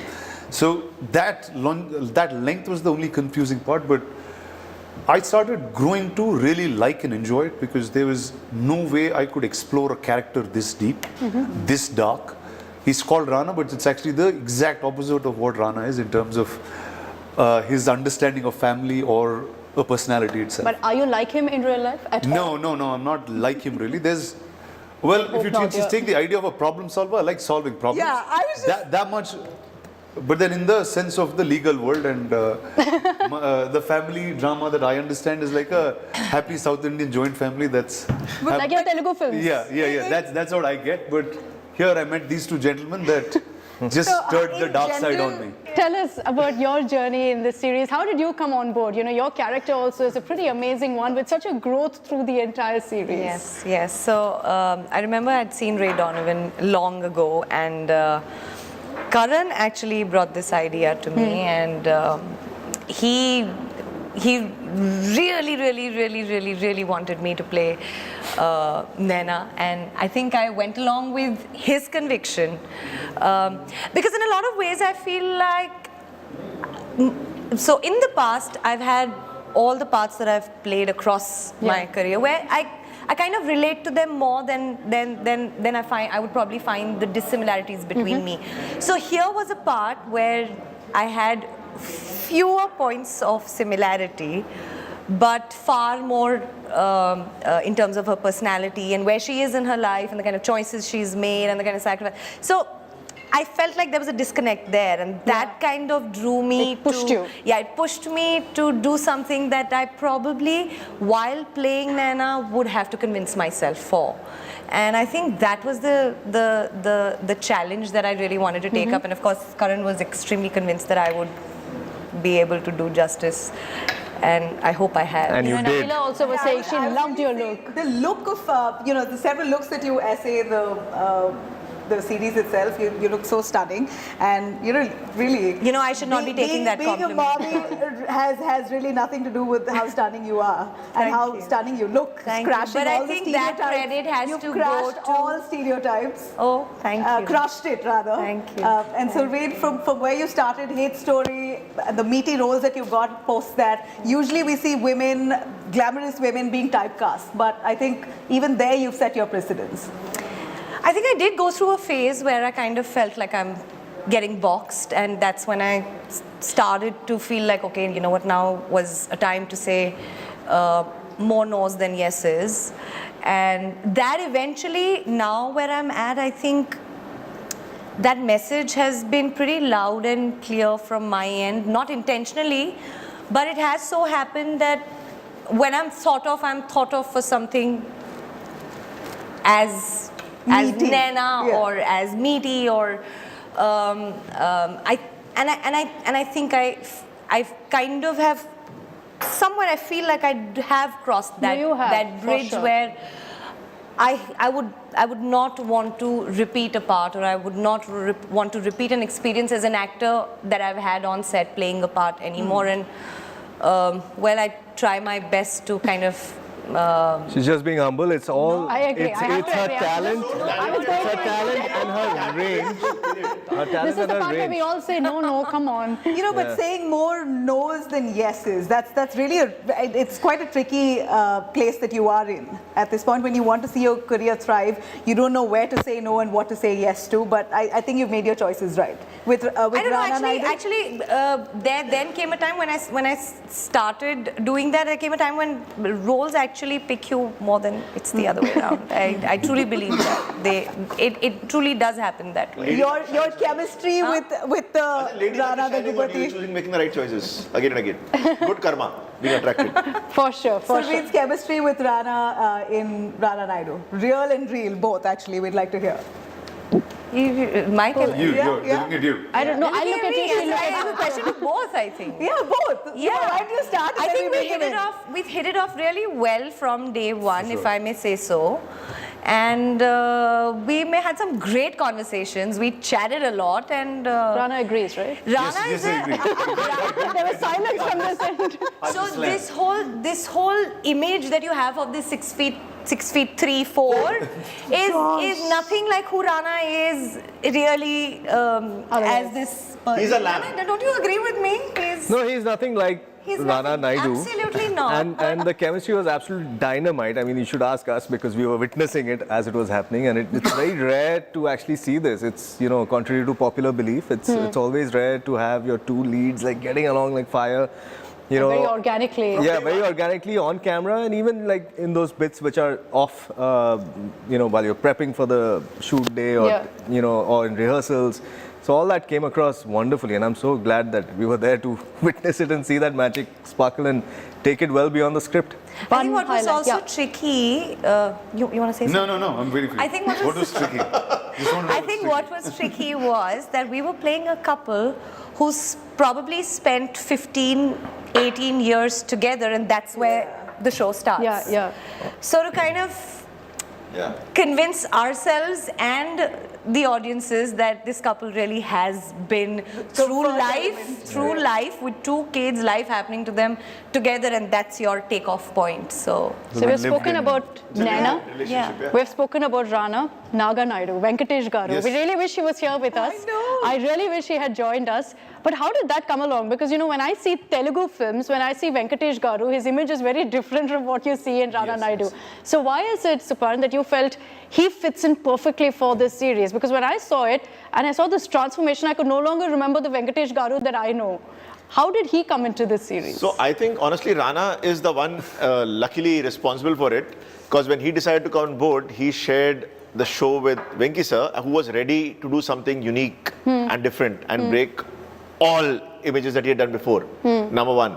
And because he was excited by it and he came on board, it gave a layer that Karan and I were discussing earlier to the character of Naga Naidu, which is the original is, you know he's a badass. Yeah. With Naga, you end up loving him and keep questioning yourself, should I be hating him or loving him? Yeah. And that's the magic of Venkatesh Garu, who brings it with his image and then plays around with your mind. He's not doing very good things at times. No, so yeah, I agree. The chemistry that we spoke about both of you, the chemistry of Rana and Naga Naidu is something I found very interesting. He's your uncle. Yes. And then you have to translate that into a father-son relationship, and one where you hate him. Yes, correct. So just to continue with what Suparn said, I think my uncle also was in a time where he wanted to reinvent. And like you said, this is the image that you have of him. What's that? Like there's an image that you have of him where most stories... It's like a perfect family hero. And see, most stories are revolving around that. And for him as an actor, he really wanted to reinvent and do something new. And I think this is what we got. And also, as long as both of us were trying to put a film together, we didn't want to do things of the cliche. Like usually when somebody is related in the entertainment world, there's a very standard cliche that kind of gets in. So we wanted to cross it. And I feel like we really crossed a lot of cliches in this. But has the dynamic changed now between the two of you? No, After playing father-son and that to this kind of a father-son? Well, it's I guess it's the most entertaining, as actors, and this is what we live for. To do things that we can do in real life or that we don't understand in real life. I think for both me and him, who are part of a joint family that's fully all the time happy together and doing things, this was a way to break the ice, or break away from your comfort. Break away from this comfort. I have that question to Karan. Now, South really is the flavor, all right? With Triple R winning the Oscars for Best Original Song, and you had a lot more coming from the South, breaking records on global platforms. You had Venkatesh, you have Rana Dagupati in a series called Rana Naidu. Was there a theme before you rolled the series out that you want to predominantly feature people from the South? Because that's possibly the Yes, I think we are sort of in the business of, this of sort of predicting trends in terms of what's happening and what's new. I have always consistently tried to sort of preempt. Yeah. And when we started writing this series, which took about 6 months to put together with 4 other writers, it was I think the idea of bringing in the flavor from the south and sort of melding it into something larger and more pan-India that, of course, Rana has a lot of experience with from before. But in the series space, I thought this was something new that we could try, and we just sort of went straight with it and into it. And was Rana your first choice? I wouldn't doubt it. All sort of happened together, where Rana and Venki sir and our producer, it all sort of happened all at the same time, where I also came on board around the same time. So one thing that made headlines about this series, Karan and Suparn, is there was a lot of talk about whether it's a bit too out there. There were questions about whether this is vulgar, whether it's offensive, etc. Were you a little worried about that you would offend the quintessential conservative Indian? So 2 things. One, from day one of promotions, we have been saying this is a family show, which you do not watch with your family. It is an A-rated show, number 2. And the fact is this, that the class of characters shown in the show, the place where they're coming from, this is how they would speak authentically. OTT platforms, by nature, make different things for different people. Agreed. It's not the same, size fits all. So this is an adult show made for an adult audience, indicated from day one by us, and we never mean to offend, we always mean to entertain, and that's been our goal from day one. We are not here to create controversy, we are not here to offend anybody. We want to tell you stories which go for the heart, and Rana Naidu, now that people have seen the show, we can actually openly talk about it. It addresses a very, deep emotional issue of child abuse in our show, in a very sensitive manner. And it takes you into the layers of characters who are broken and into a family that's dysfunctional, and there's a reason for it. And we go into those stories. So bottom line is, we never mean to sensationalize. And we are proud of the kind of storytelling that we are getting to do in the age of the golden age of storytelling. So, it's the best time to be. You spoke of golden age of storytelling, absolutely. I think with OTT, you have artists thrown out there from different backgrounds without any, movie, a godfather backing him or her in the industry, and yet with sheer finesse of art are achieving great heights through OTT. And Rana is known to really toy with different streams. I know you were doing animation during the COVID period. Yes, I did speak to you. We had that interview there, and you said you were into animation. But OTT, Rana, for a big star like you, and when we talk about Southern stars, they have a huge mass following. So much so that a lot of them hesitate in venturing into OTT because they feel their commercial releases or success might take a beating. But for you, it seemed quite seamless. This was the next step, was it? See, that's how I built my entire career. My career was built on things that others weren't doing or things that others thought were risky to do. It started right from my first film, when I did a film that didn't have songs or action sequences that you normally have in a Telugu film. It continued to me doing films in other languages, which was not a precedent before I was in. So I think everything that I did, there was a first time to it, and I think I kind of enjoy that. Like Karan said, it's fun to catch the trend before everybody sees it. And like I was talking about Pan India 13 years ago, nobody even understood what I was trying to say, and today everyone is part of that same bandwagon. Essentially, if you look at it, you've started it. I was just 13 years ago in Bombay trying to say, here you go, you can make a film. And I know people who recognize you from Bollywood in compared to what your presence was from the South, but you are a superstar in Telugu cinema. Today Telugu is all over. Today Telugu is all over. Yes, that's really... How would you appreciate a lot of your co-stars, those stars from the Telugu industry itself who are achieving great feat? Well, I think Telugu is a place where we've always been pushing boundaries, whether it's with scale, with story, or the kind of content that we make. And I just feel the narrative of India is now much better than what it used to be, where each of the other states and regions understand one another and are very accepting, and they've kind of found that middle ground of actually being Indians, right? Very true. Earlier it was somebody from Delhi and Chennai, there's no connect in terms of what we speak, how we connect, but today there is OTT, there is the web, there is all of that that's kind of transcending well. So I think it's a good time. You know, on that note, Surrey, for an artist, this is the best time, honestly, to experiment, to go out there, to try different content, because you have so many avenues, as we discussed how OTT is really a game changer, and also because is the audience more accepting? Because you don't see language barriers as much, you don't see issues with, you know, who is acting in it, who's the big star, etc.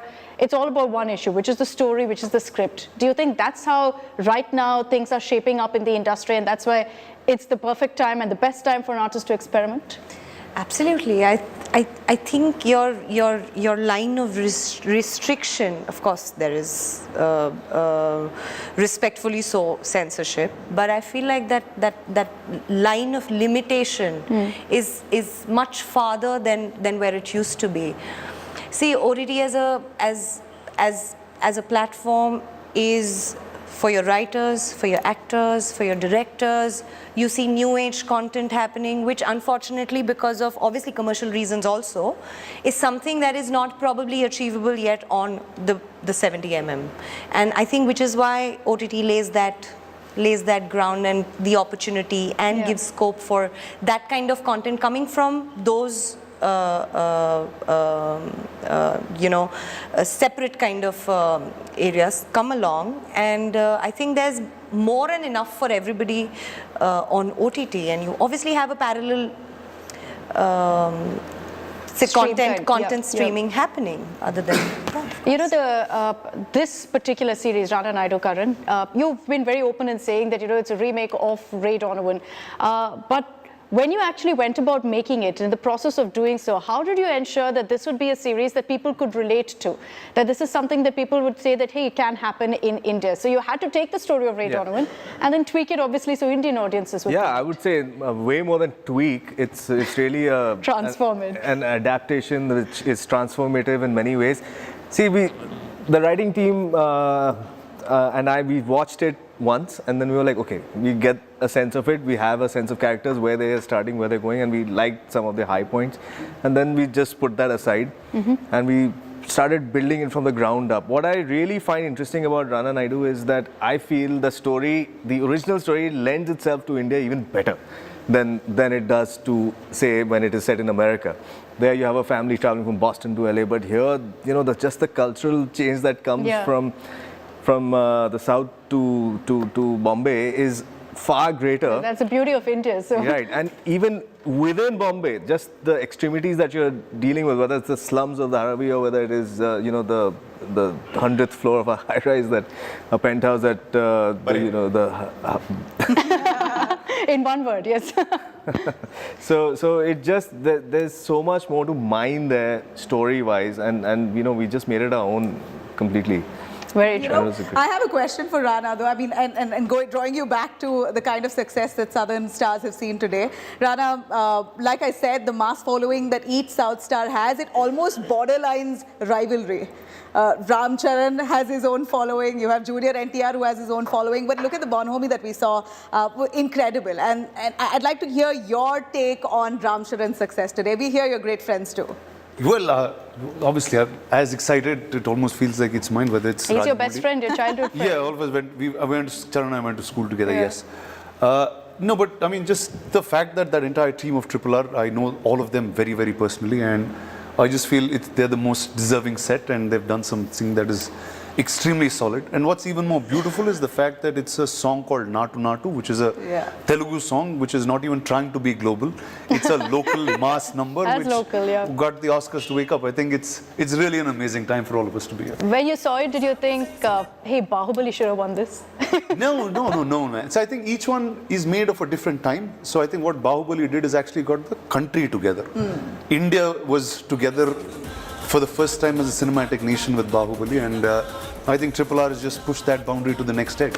Hey, you know, speaking of Bahubali that you mentioned, you spent so many years to play that role in Bahubali to perfection. And now with OTT, you just said you're seeing yourself in 300 frames and in a shorter time frame. So how is it for you as an actor? How have you really evolved to, you know, to match up to the times now ahead? Well, see, whether it's 50 years ago or 50 years from now, the job of an actor will remain the same. It's to take life and to recreate it again. So whether I have to recreate a tyrant king for 6 years, whether I have to create a fixer in Bombay, whether it's a commander of a navy ship, doesn't matter. I think that's the beauty of our lives, right? We get to constantly live different characters each time, and what the OTT does is just has that much more depth in each character that you play. You know, a quick question to Supan. Supan, you know, as we see the series Rana Naidu itself topping the charts on OTT, I really like to ask you, do we really have crisis managers of such kind in Bollywood? I'm not too sure. Give us some inside gossip. Let me tell you one thing. India has crisis managers. Yeah, Bollywood though. Bollywood is the least of them. Tollywood? Compared. Our troubles are the least of the troubles. Entertainment is the smallest of them all. If you could take things like politics, if you could take things like, you're in Delhi, are you asking me this question? Exactly, right? But we want to know what's happening in Bollywood. We ask the questions. We ask the questions. Well, I'm saying look around Delhi and then you will find. I mean, the halls of power have fixers which need problem solving. In Bollywood, problem solving is I need this actor's dates. Yes, no. I mean, nothing like a Rana Naidu, huh? No. Rana Naidu is one and only. Thankfully, yet no. And I don't think we'll ever have that stage. It's a very professional industry. You know, we kind of dramatize it just for the sake of having fun, and we are having fun with it. I mean, we are in the industry, but end of the day, you have 300 to 400 people on a daily basis on every set of a show or a film, working 15 hours on a bare minimum. Because a 12-hour shift, you have people coming 3 hours prior. Your spot boys, your lightmen, your caterers start first. Then the rest come. 15 hours, then they go back home. 4-5 hours of sleep. 2 churn out entertainment. That's the industry we are in. So yeah, I mean, that's how serious the business is. Very true, very true. I've run out of time, which is why I'm constantly interrupting. But just a quick word to wrap up from all of you. So many out there have seen Rana Naidu season 1. What can you expect from season 2? Supan, starting with you. Madness, mayhem, and more entertainment. Yes, I like this. 3 words each. Rana. Well, so like you said, everyone's seen it. I hope we get enough data from the ones who've seen it and Netflix to make sure we make a greater season 2. That's it. Amazing. It had to be 3 words. Yes, that's a lot more of me. Sorry, I'm taking one extra one. And why not? We'd love to see it. I'd like to. And the award for best answer goes to. I think that now that everyone's settled in, we're really going to amp things up in the second season. Okay, put your seatbelts on is the message here. Thank you very much for joining us here at the India Today studio. Congratulations once again to all of you on the success of Rana Naidu. That's all we have time for. Thanks from me and Nabila.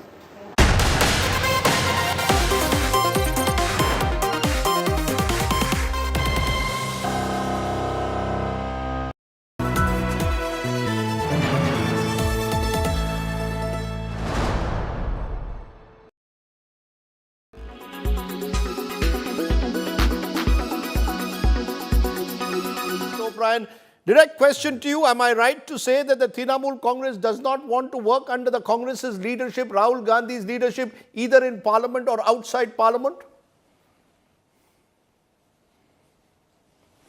Well, since you're talking about Parliament, Mrs. Sardesai, let me tell you what's the most important story coming out of Parliament for the last 6 days. 36 hours of Parliament has been stalled, all 36 hours, by the BJP. They're standing up and shouting slogans because they don't want the Adani imbroglio, the Adani issue to be discussed. A government has stalled, disrupted Parliament for 36 hours. The opposition have not been given a chance to express themselves in Parliament. Mr. O'Brien, I asked you a specific question. I asked you a specific question. You're not responding to my question. Are you willing to accept the leadership? I'm learning from India Congress? Today. I'm learning from you. I'm answering your question. Please do. I've now got used to the monologue because for the last 2 days, y'all have not asked a single question to the Prime Minister. He was on your channel for 1.5 hours. Did you ask him one question on Adani? Did you ask him one question about why Parliament was stalled? And y'all are obsessing about the opposition. From 8 o'clock this evening, I've been tracking your channel. It's now 10 o'clock. Not a single line on the biggest story of the season. What are you doing on my show then? I'm asking you a question. BJP want to protect the Adani. You know, I don't shoot the messenger. I'm asking you a question. Please respond. The question I'm asking you, the Trinamool Congress has been conspicuous by its absence in any Congress-led protest either outside Parliament or within Parliament. You're doing your own thing. Is it Ekla Chalo Re for the Trinamool Congress? Please answer my question. Mr. Sardesai, I am not shooting the messenger. I am merely using my democratic right to tell you up to your face that the messenger has been an irresponsible messenger.